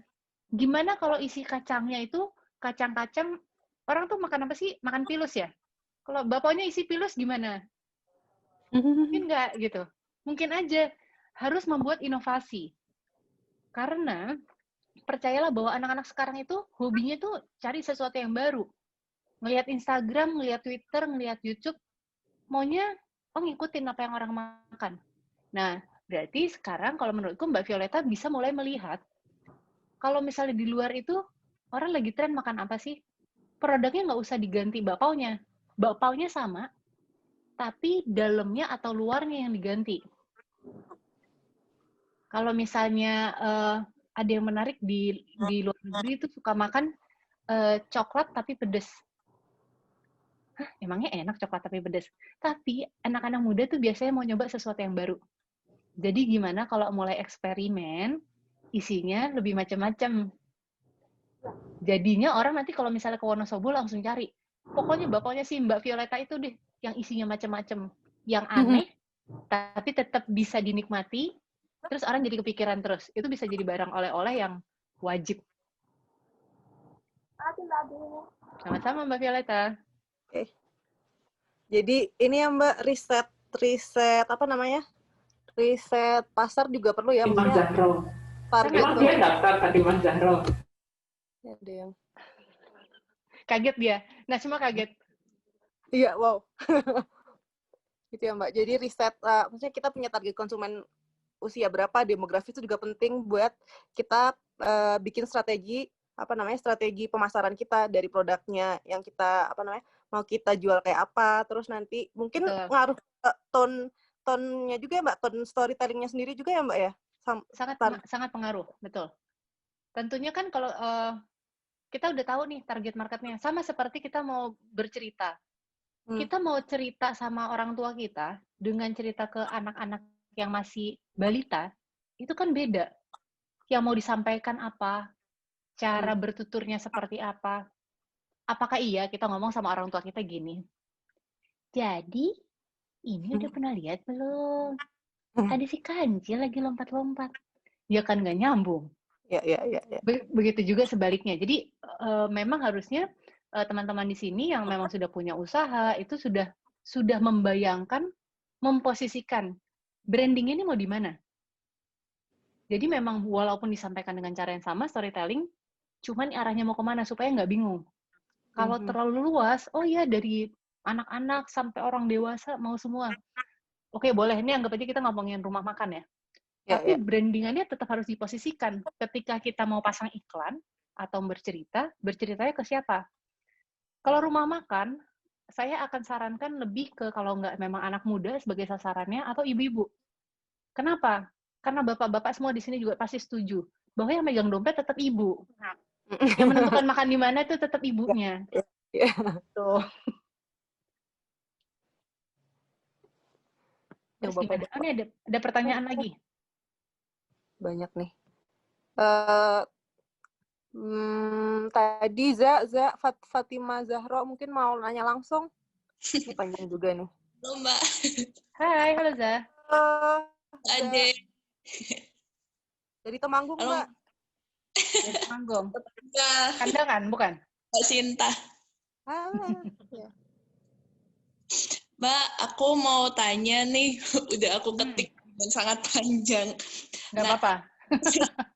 Iya, pertama kenalin aku Za dari Temanggung.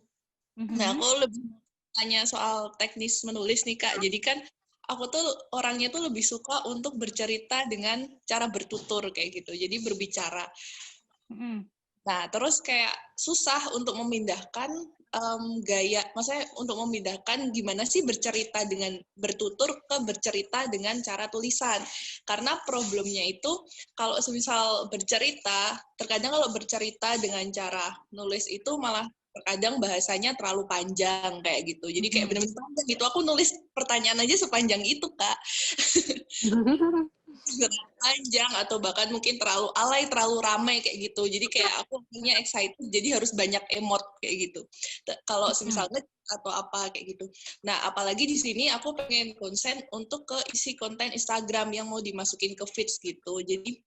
Jadi itu kan harus yang sangat terstruktur kayak gitu kan Kak. Maksudnya tuh nggak sebanyak kalau kita ngomong atau sebanyak kalau semisal kayak gimana kayak gitu sih Kak. Pengen minta tips-tipsnya kayak gitu. Oke. Kasih Kak. Ini Za, cara paling gampang adalah kamu tulis yang sepanjang itu di Instagram dulu. Terus jangan di-post karena kepanjangan, pasti dipotong. Betul. Nah, habis itu kamu baca sendiri sebelum di-post, kamu lihat kalimat mana sih yang kalau misalnya dihilangkan, bukan kalimat, kata-kata dulu, per kata aja. Kata mana yang kalau dihilangkan, rasanya artinya tetap sama. Ini karena kebiasaan kamu bertutur itu nggak salah, tapi ini kan kita ada dihadapi dengan pembatasan-pembatasan. Jangan suka kayak orang tuh misalnya bikin proposal ya, bikinnya daripada kepada kayak apa ya, kalimat-kalimat yang nggak penting tapi terdengar menyenangkan suka ditambahin. Nah ini kan sekarang gimana caranya kalau misal kamu harus punya mindset bahwa ketika ini kepanjangan nggak ada yang mau baca. Ketika ini kepanjangan padahal cerita kamu bagus, tapi jadi nggak didengar karena ngelantur. Iya. Iya kan? Anggap aja orangnya nggak sabaran yang baca. Anggap aja kamu lagi ngomong sama aku, terus kamu lagi ngomong gini, kepada Mbak Ade yang sedang memakai baju bunga-bunga berwarna hitam. Aku pasti cuma ngomong gini, yaudah cepetan. Kenapa? Kan berarti kan kamu bisa membahas dengan Mbak Ade. Beda nggak tuh? Mbak Ade sama kepada Mbak Ade yang ini. Dipotong, intinya tetap sama. Satu, kamu lagi manggil. Jadi menurutku, ini kamu bisa bikin challenge. Nih, mulai deh. Nanti setelah acara ini ya, kamu coba nulis. Panjang nggak apa-apa, biasain aja. Karena kan kamu akan tahu, ini kebiasaanmu. Terus ternyata kalau dipotong, masih bisa nggak? Jadi nulis dulu. Karena kalau dari depan udah dipotong, tulisan kamu nggak jadi. Karena ini bukan kebiasaan kamu. Ini sama juga untuk teman-teman yang lain ya. Karena seringkali memulai nulisnya dari mana ya? Nanti ini kurang bagus nggak ya? Aduh kalau dikasih kalimat ini, iya, nggak ketulis-tulis. Jadi tulis aja dulu sampai kelar, baru baca ulang, baru lihat mana yang nggak perlu. Mana yang perlu diperbaiki, mana yang perlu ditambah, mana yang perlu dipotong. Jadi intinya jangan dari awal udah dipikirin, karena kalau dari awal udah dipikirin, saya yakin itu nggak terjadi, bahkan setengah tulisan pun mungkin nggak kelar-kelar. Gitu. Za, gimana? Beres? Oke, beres. Permasalahannya? Langsung challenge loh, Za. Langsung challenge ya habis ini, Za. Aduh, iya, siap. Makasih. Nanti di-tag tulisannya. Tuh, di-tag tuh. Makasih, Za, pertanyaannya. Sama-sama, thank you. Sekarang kita gantian ke, ini banyak banget nih, moderatornya sumpah gaji buta. Mbak Nita. Mbak Nita, silahkan mau tanya, memperkenalkan produk yang belum banyak dijual. Gimana? Ayo Mbak, sok langsung tanya sama Mbak Ade. Halo Mbak Nita, mana Mbak Nita?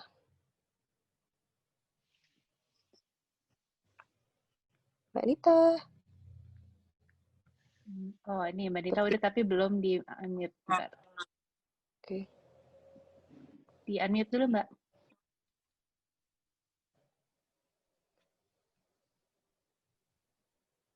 Halo, Oke. salam kenal Mbak Ade. Halo, salam kenal Mbak Nita. Gimana? Mbak, saya mau tanya Mbak, ini kan saya kan baru mulai ada produk baru ya Mbak ya, mau ngeluarin produk baru gitu di Wonosobo. Nah, produk ini saya rasa tuh di Wonosobo belum ada, kayak misalnya saya bikin kayak nugget premium yang dari bahan-bahan yang misalnya kayak daging ayam yang Jawa dengan bumbu-bumbu non MSG dan sebagainya gitu. Nah, di sini kan mungkin belum ada produk-produk seperti itu. Cuman kendala saya itu bagaimana meyakinkan calon konsumen supaya percaya bahwa produk saya itu memang benar-benar premium dengan bahan-bahan premium, dan bagaimana cara maksudnya kan mesti dengan produk yang bagus, dengan bahan-bahan yang bagus kan pasti nanti harga jualnya pun dari yang lain bisa mungkin lebih tinggi ya lain daripada yang lain. Nah itu bagaimana ya caranya ya Mbak ya? Oke, jadi gini Mbak Nita, kalau aku akan sarankan storytellingnya itu dalam bentuk menceritakan proses dari awal hingga akhir. Dari awal itu artinya ayam apa yang Mbak Nita pakai, yang membuat Mbak Nita memilih menggunakan ayam tersebut. Apakah misalnya ayam tersebut diternakan secara bertanggung jawab, Mbak Nita tahu pangannya seperti apa, itu kalau misalnya memang ada, bisa ditampilkan. Kemudian pemotongannya seperti apa sih yang membuat ini jadi udah pasti ayamnya jadi lebih enak. Memastikan bahwa ini bukan ayam tiren, memastikan bahwa bumbu-bumbu yang dipakai itu misalnya bisa dikasih lihat ladanya ngambil dari mana. Itu adalah sesuatu yang menarik ketika kita bisa cerita asal muasal si bahan-bahan bumbu. Misalnya ada rempahnya atau apa, kalau ada dari daerah tertentu, itu menjadi nilai yang bisa membuat orang menjadi apresiatif. Diambil langsung dari petani di Dieng. Diambil langsung dari, untuk ini saya belanja di pasar ini, dari si Mbok A yang berjualan udah berapa puluh tahun jadi langganan. Itu nih storytelling juga. Membuat kita sebagai konsumen percaya bahwa, oh ini memang Ibu Nita sangat paham tentang produknya. Dia membuat ini dengan penuh cinta untuk apa? Apakah hanya sekedar jualan nugget? Dan kenapa Mbak Nita memilih menjual ini? Misalnya bercerita bahwa anakku tuh susah makannya. Jadi akhirnya aku harus milih, karena dia nggak mau makan ayam goreng tok. Bosen atau keras. Sementara nugget itu kan pilihan yang buat semua anak tuh pasti suka. Nanti di storytelling postingan lain bisa diceritakan lagi narasi bahwa kenapa harga produk Mbak Nita jadi lebih tinggi dibanding produk-produk merek terkenal yang ada di semua supermarket. Kan biasanya kalau orang-orang tuh sering kali gini, itu buatan rumahan doang kok, mahal sih. Nah, ini kan yang perlu dikomunikasikan. Kenapa bisa lebih mahal? Karena dipilih langsung. Mbak Nita terjun langsung membuat satu persatu nuggetnya, memilihkan bahan-bahan, artinya memastikan bahwa memang tidak ada pengawet. Boleh dikasih tahu juga, misalnya kalau produk saya itu masa simpannya let's say cuma 6 bulan. Kalau yang produk-produk yang merek-merek bagus itu bisa jadi 2 tahun. Orang kan kadang-kadang, ya kalau gitu aku beli yang 2 tahun. Harus diingat lagi. Tapi gimana bahayanya untuk anak kalau dikasih banyak makanan berpengawet? Yang punya saya nggak pakai pengawet. Tahannya cuma 6 bulan. Semuanya saya pastikan nggak ada MSG. Karena saya hanya mau yang terbaik untuk anak saya, artinya saya juga mau ibu-ibu lain memberikan yang terbaik untuk anak-anak ibu. Itu jadi narasi yang sangat baik, karena saya tahu tidak banyak orang yang mau menciptakan produk-produk seperti ini. Harganya lebih mahal, harus nyeritainnya benar-benar sabar banget. Tapi kalau saya sendiri akan jadi percayanya bahwa oh iya, saya kan juga bukan masalah murah atau enggak, apalagi kalau harganya nggak beda jauh sebenarnya. Saya akan memilih yang produk rumahan. Memang PR-nya, biasanya ibu-ibu di kota kecil itu seringkali menganggap bahwa produk pabrikan itu produk yang paling keren. Karena tampak bergengsi. Atau mungkin kemasannya lebih menarik, lebih warna-warni, lebih modern. Nah, tapi kalau buat saya sendiri, ini yang mungkin juga bisa dijadikan bahan buat Mbak Nita ya. Orang-orang kalau di Jakarta tuh udah mulai cari dari daerah, mereka bikin apa lagi nih. Karena kemarin misalnya saya ada yang ngirim nugget dari ikan lele. Orang tuh jadi kayak, masa sih nugget dari ikan lele? Mereknya nggak terkenal lagi, mereknya aneh gitu. Tapi buat saya jadi ada keinginan untuk mencoba ketika dia cerita bahwa yang ini lelenya dia ternak sendiri. Dikasih makannya tuh makan yang bersih dan lain-lain. Jadi dia jualan bahwa ini rasanya pasti beda. Bahkan sebelum saya bumbuin pun daging lelenya udah beda. Itu tuh narasi yang sangat baik, yang membuat kita jadi tertarik untuk mencoba, apalagi untuk ngasih ke anak. Saya yakin semua ibu-ibu maunya kita tuh sebagai ibu, boleh deh kita makannya nggak enak, tapi buat anak harus yang paling enak. Tuh. Cukup menjelaskan kan Mbak Nita? Atau ada pertanyaan lagi? Ya, sementara cukup gitu aja dulu Mbak Ade. Oke, sukses ya. Ya, amin. Makasih ya, Ade. Sama. Iya, jadi aku menyimpulkan lagi, storytelling itu berarti nggak cuma ketika produknya udah jadi ya Mbak. Jadi perjalanan sebelum si produk itu tersaji atau sudah jadi dalam bentuk fisik itu juga bisa untuk kita jadikan bahan storytelling ya. Terus kemudian itu bisa membuat orang lain bisa lebih apresiasi dan bisa nambah value si produknya juga ya. Betul. Aku mungkin boleh cerita kayak gini deh. Ya. Ini bukan urusan makanan. Misalnya ada beberapa teman yang jualan baju gitu ya. Bagaimana dia juga bisa menjadikan si pekerja-pekerjanya narasikan. Jadi misalnya si ibu ini, ibu A pegawaiku yang sudah bekerja selama 21 tahun. Tadinya kerja sama nenekku. Nenekku usahanya udah nggak ada, dia ikut aku. Ibu A ini punya anak 1. Dia misalnya tinggalnya di mana, cerita aja gitu. Tapi yang menarik dari si ibu ini adalah dia jago banget bikin bordiran. Bikin bordiran, jadinya sekarang aku jualan kaos sederhana ada bordiran si ibu itu. Nah, dari setiap kaos yang ada bordirannya si ibu itu, ada sekian persen yang aku berikan khusus untuk dia sebagai tambahan. Orang jadi beli nggak? Karena dia mau beli, orang mau beli selain memang bajunya mungkin bagus, orang mau membantu si ibu itu untuk menyekolahkan anaknya. Ada bisa nilai-nilai emosional yang bisa ditampilkan di sana, atau memang itu nggak harus ini ya, jangan ngarang ya, tapi kan emang jadi sesuatu yang menarik karena kayak oh gila nih ibu-ibu ini misalnya bikin bordiran ini padahal dia nggak pernah sekolah khusus loh, dia belajar melihat nenek aku gitu. Hal semacam itu jadi menarik karena urusannya humanis. Ya. Dekat dengan kita gitu ya, Mbak? Iya, betul. Oke, makasih Mbak. Terus lanjut ya. Ini banyak antrian pertanyaan dari ini geng Oppo. Mas-mas yang mas-mas atau mbak-mbak yang pakai Oppo A1K, geng Oppo, silahkan hadir di panggung, Mas. Oh, yang ini.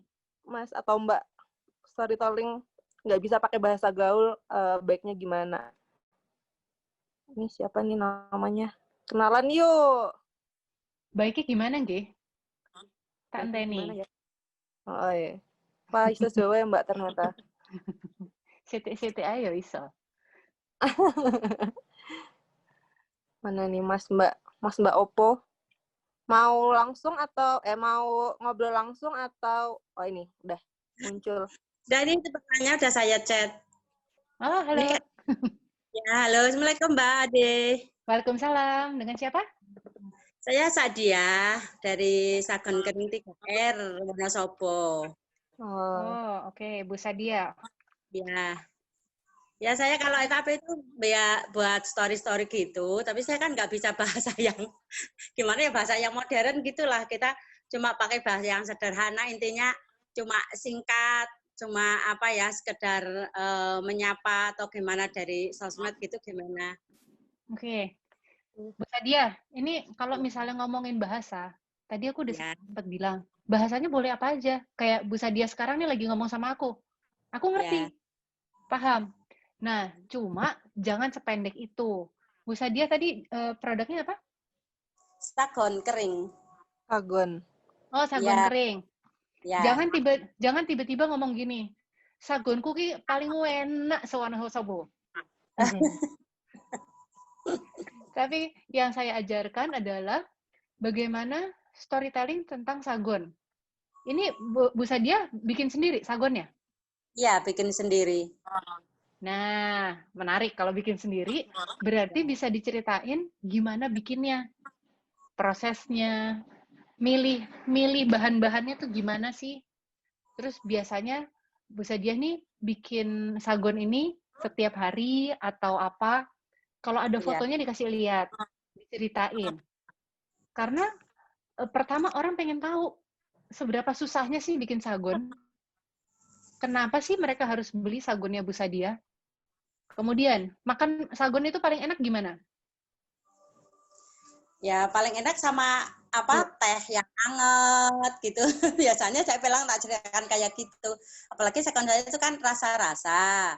Terus kadang saya itu ambil contohnya manfaat untuk pandan atau manfaat yang saya untuk rasa durian atau saya ngambilnya itu manfaatnya itu dari Google, terus saya cantumkan di itu gimana? Boleh apa enggak? Sebenarnya boleh, Tapi menurutku akan lebih menarik kalau misalnya nggak usah pakai dari Google. Bisa dia tinggal bilang, paling enak sore-sore nih. Misalnya, jangan paling enak deh. Misalnya menceritakan sore hari, itu bisa dia bikin teh tubruk, nasgitel. Kenapa harus nasgitel? Itu udah paling khas teh di Jawa. Orang-orang Jawa paling bangga dengan tehnya masing-masing karena karakter itu. Tapi masa cuma minum teh tok? Ya paling enak itu ada sagon. Nah, makannya bareng atau dicelup, itu bisa jadi cerita lagi. Oh, iya. Supaya orang nggak perlu tahu kalau misalnya makan durian khasiatnya apa. Ya biar no. Yang penting enak apa ora. Si sagonnya itu. Iya kan? Iya. Orang udah tahu kok makan buah nih fungsinya apa, tapi mereka pengen tahu. Loh kan kalau cuma fungsi, mungkin mereka makan durian langsung. Kenapa harus makan sagon rasa durian? Nah, tapi kalau ini pengen kasih tahu sore-sore paling enak itu. Atau misalnya sagonnya itu bisa dikasih selai, tambahan. Jadi orang supaya punya ide untuk kalau sore-sore gitu. Atau menjadi kalau misalnya orang pergi ke Wonosobo, itu harus jadinya oleh-oleh khas. Kenapa? Karena yang sagon buatan Bu Sadiah ini misalnya, satu, selalu dibuat cuma terbatas. Seminggu itu cuma ada berapa kilo gitu. Jadi orang ngejar buru-buru, nggak mau kehabisan. Itu sesuatu yang Bu Sadiah bisa tampilkan. Iya. Piye, Bu?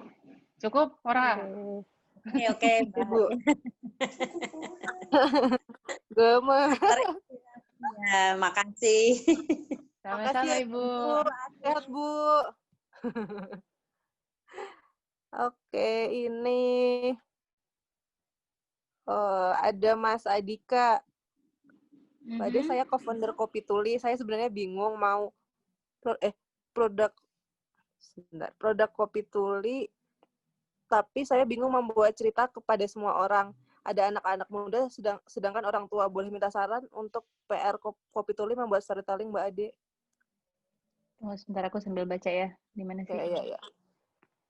Oh, bukan paling... Bukan. Baru aja. Oh, udah. Oke. Co-founder Kopi Tuli. Oke. Bingung membuat cerita kepada semua orang. Ada anak-anak muda, sedangkan orang tua. Oh, ada anak muda dan orang tua. Oke. Sebenarnya kalau untuk Kopi Tuli, menurut saya udah nggak perlu cerita lagi tentang produknya. Tapi justru cerita tentang konsep si kedai kopi ini sendiri, Kopi Tuli gitu. Jadi, kalau misalnya bicara tentang gimmick apa sih yang bisa ditampilkan kalau orang tidak datang? Sekarang mungkin teman-teman di Wonosobo tahu bahwa sekarang di Jakarta sedang PSBB putaran kedua, di mana tidak bisa lagi dine-in, tapi take away. Take away mungkin menggunakan gelas atau apa yang untuk di take away gitu kan. Tapi bisa dikasih stiker. Misalnya stiker-stiker bahasa isyarat. Jadi bahasa isyarat dengan ada arti-arti per kata. Itu menjadi sesuatu yang menarik. Misalnya, padahal kalimat untuk jangan lupa menikmati senja ini dengan secangkir kopi tuli yang manis dan apa gitu. Tapi kodenya tuh pisah-pisah. Jadi orang mau nggak mau harus mikir, harus baca, terus ngelihat, tunggu yang ini artinya yang mana. Yang ini artinya di mana. Jadi nggak berurutan. Tahu kan kita minum sambil main puzzle. Orang bisa minum sambil ngisi TTS, ini minum sambil berpikir dan sekaligus belajar. Kenal bahasa isyarat. Ini apa? Ini apa? Ini apa? Gitu, misalnya. Tapi dicantumkan di kopi mereka. Juga bisa, misalnya, saya sendiri belum lihat ya Instagramnya Kopi Tuli seperti apa, tapi saya rasa misalnya membuat beberapa booklet atau e-booklet, jadi nggak perlu dicetak, untuk sebuah narasi lucu tentang kopi. Bagaimana teman-teman di Kopi Tuli memandang kopi? Bagaimana teman-teman di Kopi Tuli memandang tamu-tamu yang hadir, cerita keseharian mereka. Karena kita mau tahu. Betul nggak? Pasti teman-teman juga penasaran, kali Kopi Tuli kayak apa? Karena kalau nggak salah, di Kopi Tuli tuh nggak boleh main gadget supaya mereka berinteraksi. Diajarkan untuk berinteraksi. Menarik sekali. Ya kan? Karena gini, saya yakin juga tidak semua teman-teman punya akses terhadap orang tuli. Kalau saya sendiri kebetulan saya punya sepupu yang tuli, sahabatnya Putri. Jadi saya lumayan tahu beberapa waktu kecil sih diajarin yang kayak huruf-huruf gitu, huruf apa gitu. Tapi kalau buat teman-teman yang tidak punya akses ke situ, pasti kan sebenarnya penasaran, gimana sih caranya ngomong minta tolong, silahkan, atau kayak tadi, terima kasih, tepuk tangan nih. Itu kalau misalnya bisa dibuatkan dalam booklet, atau misalnya di postingan Instagram ada gambar-gambarnya, mereka jadi lebih tertarik. Atau bahkan sesi tanya jawab, misalnya mereka bisa ayo kuis gitu. Kalau ini artinya apa? Misalnya Instagram Live gitu kan, bikin Instagram Live, terus bikin, oke, ini pakai kode-kode, ini artinya apa? Siapa yang menang duluan gitu. Harusnya aktivasi itu jadi bisa berbentuk begitu. Nah, saya nggak tahu apakah jawaban saya ini sudah direspon. Nanti kalau misalnya mau diteruskan, silakan. Ya. Mbak Pit minta tolong diketikkan dan nanti mungkin bisa interaksinya lewat teks ya. Oke, Ya. Terima kasih Mbak Ade. Itu menarik banget sih. Nggak kepikiran sih bikin stiker terus dikasih ke kan hotel aku ada coffee shopnya juga, terus jadi ya kalau Kopi Tuli kayak gitu, tapi bisa juga ya bikin puzzle terus ditempel, lucu juga itu, interaksi juga sama. Bisa kok, bisa macam-macam. Ini buat teman-teman yang misalnya punya produk ya, jadi boleh restoran, coffee shop, hotel tadi, atau bahkan ya produk apapun. Kalau misalnya di kemasannya dikasih sudoku deh misalnya, atau TTS pendek, orang ada kegiatan, berpikir gitu. Iya. Kasih teka-teki tentang Wonosobo, kasih teka-teki tentang dia daerah sekitar, tentang Indonesia lah gitu. Yang orang langsung kayak, oh iya ini, oh iya itu. Berkaitan dengan produk juga nggak apa-apa. Misalnya kayak produknya, maaf ya aku tuh nggak bisa jauh dari makanan sih. Misalnya produknya nasi campur gitu. Tapi teka-tekinya semua tentang bahan-bahan yang ada di nasi campur. Itu bisa jadi storytelling juga ya? Bisa. Jadi bagaimana cara menyampaikannya bisa berbeda-beda. Iya. Menarik sekali. Makasih Mbak Ade. Ini aku yang dari tadi kebanyakan dapat insight nih. Teman-teman semoga semuanya senang juga ya. Banyak nih kita catatannya, banyak yang bisa kita lakuin nih habis ini nih. Yuk, siapa lagi yang mau tanya? Waktunya tinggal 15 menit. Gue mau tanya dong, Kak. Kalau boleh. Nimbro. Oke, ayo. Ya, jadi udah sebulan lebih ini Najma itu sama teman-teman sih bikin Wonosobo bercerita. Jadi kayak langsung begitu Wonosobo udah mau mengundang Mbak Ade itu kayak ya ampun deg-degan, kayak bakal, dan ternyata memang benar dapat banyak sekali insight. Itu kayak jawab pertanyaan-pertanyaan kita selama sebulan, karena kita kan nggak ada background storytelling sama sekali gitu loh, kita anak kuliahan. Terus Wonosobo bercerita itu sebetulnya kita pengen menggali lah apa sih yang dipunya sama Wonosobo gitu. Bahkan ada beberapa juga yang menurut kita hanya satu kecamatan tertentu aja yang tahu, tapi secara Wonosobo secara keseluruhan tuh nggak tahu. Nah dari awalnya tuh dari situ kan, terus akhirnya makin jalan kepikiran lah akhirnya kenapa nggak kita memperluas pasar, dalam artian biar mengundang orang lain juga, orang dari luar Wonosobo juga buat datang kayak gitu. Nah membungkus biar Wonosobo kan kuliner, budaya, biar orang-orang biar masuk atau datang ke Wonosobo tuh membungkus cerita itu gimana, Mbak Ade? Makasih. Oke, membungkus ceritanya itu tadi kan sebenarnya udah kuliner, budaya. Dan mungkin sebenarnya bisa kayak berkeliling. Oke, ini kalau aku nggak tahu, Najma nih pakai platformnya apa. Tapi misalnya setiap hari ceritanya menyusuri jalan-jalan di Wonosobo. Apa yang bisa dilihat dari jalan-jalan tertentu? Misalnya mulai dari jalan utamanya. Menyusuri sepanjang jalan ini ada hotel apa? Hotel Merdeka masih ada nggak sih? Hotel Merdeka nggak ada, Mbak. Masih, Mbak. Hotel tua. Hotel Kresna. tua yang Ayo. kan Kresna. Mbak, Hotel Merdeka masih yang hotel zaman dulu banget. Oh iya, itu. Jadi misalnya bisa diceritain dari situ. Terus nanti setelah ngelewatin hotel itu, misalnya ada warung makanan apa, atau toko kelontong. Nanti itu hari ini. Untuk hari berikutnya menceritakan apa lagi? Kalau kita belok ke kiri, ini ada apa? Ada restoran Chinese food paling tua di Wonosobo, Asia kalau nggak salah ya. Kemudian ada apa lagi di depannya? Itu bisa cerita satu-satu. Jadi mengemasnya tuh kan budaya udah ada, makanan udah ada. Gimana kalau misalnya orang mendapatkan experience? Kalau ke Wonosobo ini kan nggak besar-besar banget, tapi menarik ketika bisa diceritain. Kita nyusurin satu-satu, dari yang restoran Chinese ada, yang warung tradisional ada, hotel bersejarah ada. Terus apalagi sih yang menarik kayak tadi kalian mungkin baru tahu ada si kolam renang yang zaman aku dulu sih berenangnya sama ikan.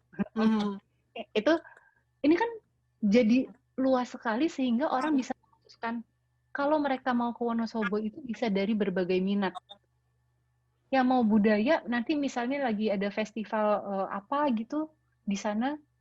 Terus ke Dieng itu enaknya kalau di bulan apa, aksesnya dari Wonosobo seperti apa. Nah, itu setelah habis, kalian mungkin dalam waktu berapa bulan, 2-3 bulan udah habis nih nyusurin jalan di Wonosobo. Terus bisa ngapain lagi? Apa yang menjadi rute enak buat bersepeda kalau di Wonosobo? Apalagi yang bisa dilakukan di sana kalau misalnya mau camping, itu enaknya di mana? Di Wonosobonya atau di Diengnya? Kalian tinggal ngelihat lagi kan, tarik mundur, lihat sebagai siapa?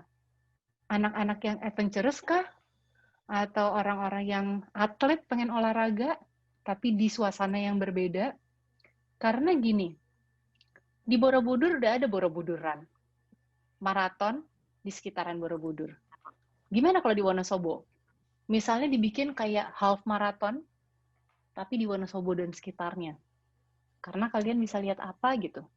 Ini kan hal yang menarik, membuat orang-orang bukan cuma si calon turis, tapi mungkin calon-calon penyelenggara acara. Supaya mereka destinasinya nggak Borobudur lagi atau Jogja terus. Nggak ada yang salah dengan dua tempat itu. Tempat-tempat itu cantik, tapi mereka juga harus tahu bahwa Wonosobo tidak kalah cantiknya. Wonosobo tidak kalah menariknya dan ada banyak hal yang bisa dilihat. Gitu. Terima banyak Mbak Ade, ya. So insightful. Sama-sama. Iya, aku suka. Sukses ya Wonosobo bercerita, Najma. Oke. Ini ada Philip nih, menarik nih pertanyaannya. Makanya. Ayo, Mas Philip mungkin mau tanya langsung kali ya. Silahkan, Mas. Silahkan dibuka, coba. Halo, Mbak. Oh, cewek? Iya. Cewek, sorry. Halo Mbak Philip. Merasa bersalah. Iya Mbak Ade, sebelumnya aku ngefans banget dari yang Net Geo itu Mbak. Iya, keren ya Mbak ya. Iya, keren banget. Mbak, jadi aku tuh mau tanya, ini kan aku bantu toko keluarga gitu kan Mbak, toko roti, udah lama. Nah, sama oleh-oleh juga gitu kan. Masalahnya pelanggannya ini kebanyakan tuh orang-orang pasar atau orang-orang pasar gitulah, sama orang-orang tua. Jadi kadang aku tuh bingung untuk brand positioningnya gimana kalau misalnya kalau kita tuh salah satu yang pertama, karena kan udah mulai banyak saingan juga. Jadi orang-orang kan pasti ngelihat toko yang lebih bagus atau lebih mewah gitu kan, pasti yang wah ini yang lebih dulu gitu kan, yang lebih enak gitu kan. Cara supaya kayak membrainwash, bukan kayak menceritakan gitu loh Mbak, cerita kita kalau misalnya kita juga ini yang salah satu yang pertama. ke orang-orang ini gimana gitu Mbak, karena kan nggak semua orang punya media sosial gitu. Oke. Kalau misalnya untuk cerita langsung, of course berarti membutuhkan kehadiran kamu setiap saat ketika lagi bungkusin pesanannya. Tapi kalau buatku, harusnya proses storytelling ini dilakukan lebih luas. Kenapa di sosial media? Karena menurutku harapannya adalah menggait orang-orang yang belum tahu. Toh ibu-ibu yang di pasar yang datang ke tempatmu memang selalu beli. Biarpun, ya kan, selalu beli. Jadi diceritakan atau tidak, dia akan beli terus. Gimana caranya menggait orang-orang yang tadinya nggak tahu, selalu beli roti di tempat yang lebih mewah, yang lebih terang benderang mungkin, yang mewah lah pokoknya. Karena mungkin mereka pikir itu yang paling enak. Kalau masalah enak dan tidak enak, tadi kita sudah bilang bahwa itu referensi masing-masing. Tapi yang kenapa perlunya ada si media sosial di sini, ini terserah ya, nanti kamu mau pakai media sosial atau iklan atau apapun, tapi cara storytelling, menceritakan tentang ini udah berapa puluh tahun, apa yang membuat pelanggan-pelanggan tetap datang. Ini cara membuat storytelling salah satunya, si ibu yang suka datang itu, yang langganan, kamu tanyain pendapatnya. Bu, udah berapa tahun beli di sini? Dari zaman nenekku mungkin, atau dari zaman bapakku, dari dulu selalu beli yang roti rasa apa? Ada komentar apa? Komentar ini, kamu tinggal minta izin, aku boleh tulis ya, boleh aku ceritain ke orang ya.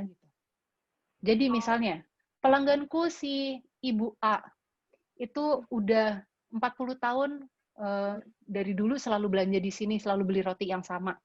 Menurut dia, roti kami ini begini-begini. Boleh ditulis di sosial media, boleh diketik, di figura, dipasang di toko. Itu menarik, karena orang jadi pengen tahu dan itu beneran. Kalau misalnya boleh dapat izin foto si ibunya dengan roti yang beli dari toko kamu, sangat-sangat baik. Tapi kalaupun enggak, quote-quote ini nih, quote asli. Ini quote yang memang datang dari pelanggan yang nggak dibayar, ya bolehlah kasih hadiah tambahan roti ya. Tapi membuat orang juga, si pelanggan ini merasa dihargai karena itu ada pendapatku di situ, dan juga orang-orang jadi penasaran kayak apa sih roti zaman dulu itu. Karena memang biasanya orang yang kalau ngomongin roti ya, roti zaman dulu tuh selalu beda dengan cita rasa roti-roti sekarang. Kenapa biasanya orang-orang itu balik terus? Karena mereka suka tekstur yang seperti itu. Tekstur yang zaman dulu. Biasanya lebih padat, rasanya klasik. Tapi kalau misalnya memang itu yang ditonjolkan, cerita aja. Jadi akhirnya pelanggan lah yang menciptakan storytelling buat kamu, yang organik. Thank you, Mbak. Sama-sama. Terima kasih. Sukses, Mbak. Sukses ya. Nanti kapan-kapan aku mampir. Ini nggak ada pertanyaan. Ini tinggal 5 menit lagi, nggak kerasa.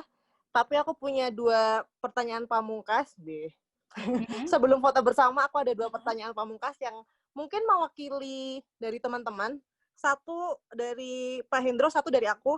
Jadi tadi Pak Hendro nanya, ada nggak referensi bacaan, buku, blog, atau apapun yang membantu Mbak Ade dalam menekuni culinary storytelling ini, Mbak? Oke. Seperti tadi aku ceritakan bahwa aku membaca semuanya. Tapi kurasa yang lumayan membantu, aku tuh menganggap culinary storyteller yang tidak pernah menganggap dirinya storyteller adalah almarhum Pak Bondan Winarno. Oh, iya. Jadi kalau misalnya bisa dilihat tulisan-tulisan beliau, mereka juga, almarhum juga punya buku, bukunya, aduh aku dipindahin ke atas, 100 kuliner maknyus. Itu ada yang kuliner Indonesia aja, ada kuliner Bali, ada kuliner Joglo Semar. Jadi Joglo, Solo, Semarang, pilihan beliau. Bagaimana cara beliau bertutur, itu sangat menarik. Tapi juga aku selalu baca buku-buku kayak Kompas, Tempo, bahkan food blogger itu aku random, aku liatin, aku baca semuanya. Karena itu tadi tidak pernah kita mau yang tulisannya mau meninggal kayak mau tulisannya apa katanya seenak itu guys gitu, nggak apa-apa, kita baca aja karena kita perlu referensi Jadi jangan pernah dibatasin. Yes, betul. Kebetulan kalau misalnya buku khusus kuliner nggak ada yang aku ini sih. Tapi kalau misalnya istrinya Mas Hendro punya Femina, majalah Femina, itu tulisan kulinernya juga selalu menarik cara mereka bertutur. Gitu. Mudah-mudahan terjawab.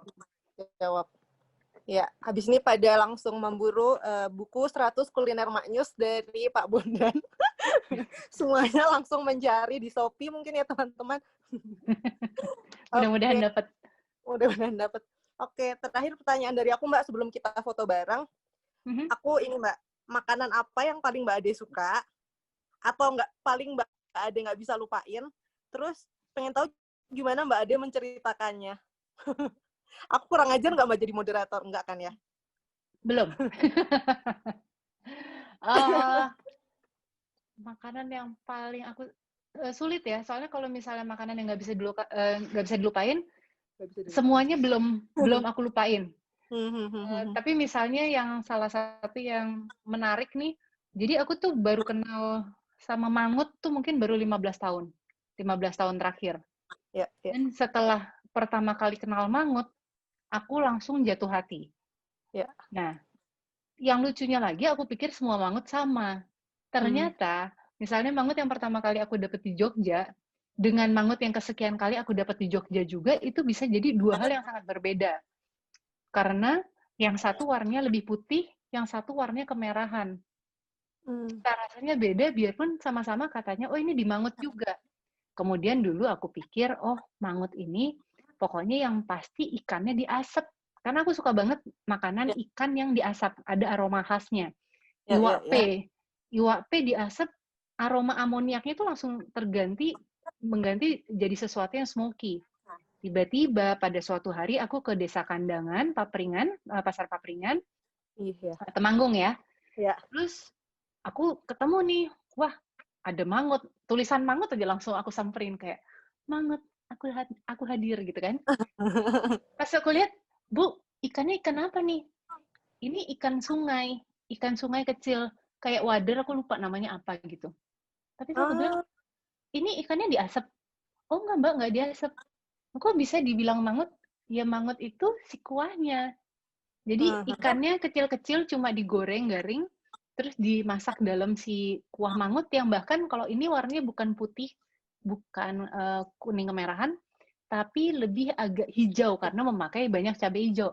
Nah, akhirnya yang membuatku jadi tertarik dengan mangut karena karakter mangut itu bisa beda-beda, sama seperti ketika kita bicara tentang gudeg, sama-sama dari nangka, sama-sama ada manisnya, tapi karakter gudeg Solo, gudeg Jogja, gudeg Semarang itu bisa sangat berbeda.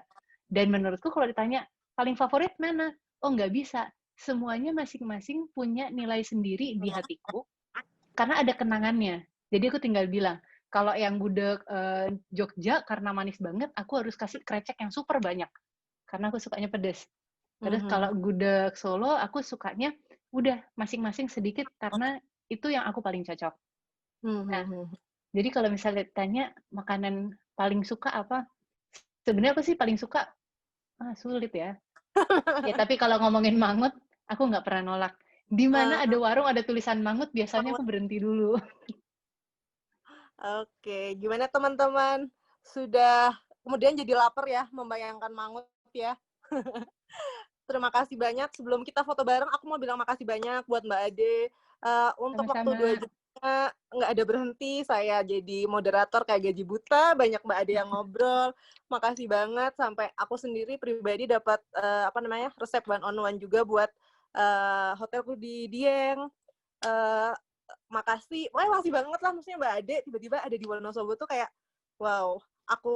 Kami teman-teman Wonosobo Muda menunggu Mbak Ade ini ya mampir ke Wonosobo. Ketika semuanya sudah selesai nanti mau makan megono, mau nyari mangut di Wonosobo, mau makan apapun nanti kita temenin Mbak. Asik. Terima kasih. Ini aku tepuk tangan buat Putri sama Adika. Mereka taunya tepuk tangan gini. Yeay. Terima kasih dari teman-teman Kopi Tuli sudah ikutan. Semoga membantu ya kita di teks.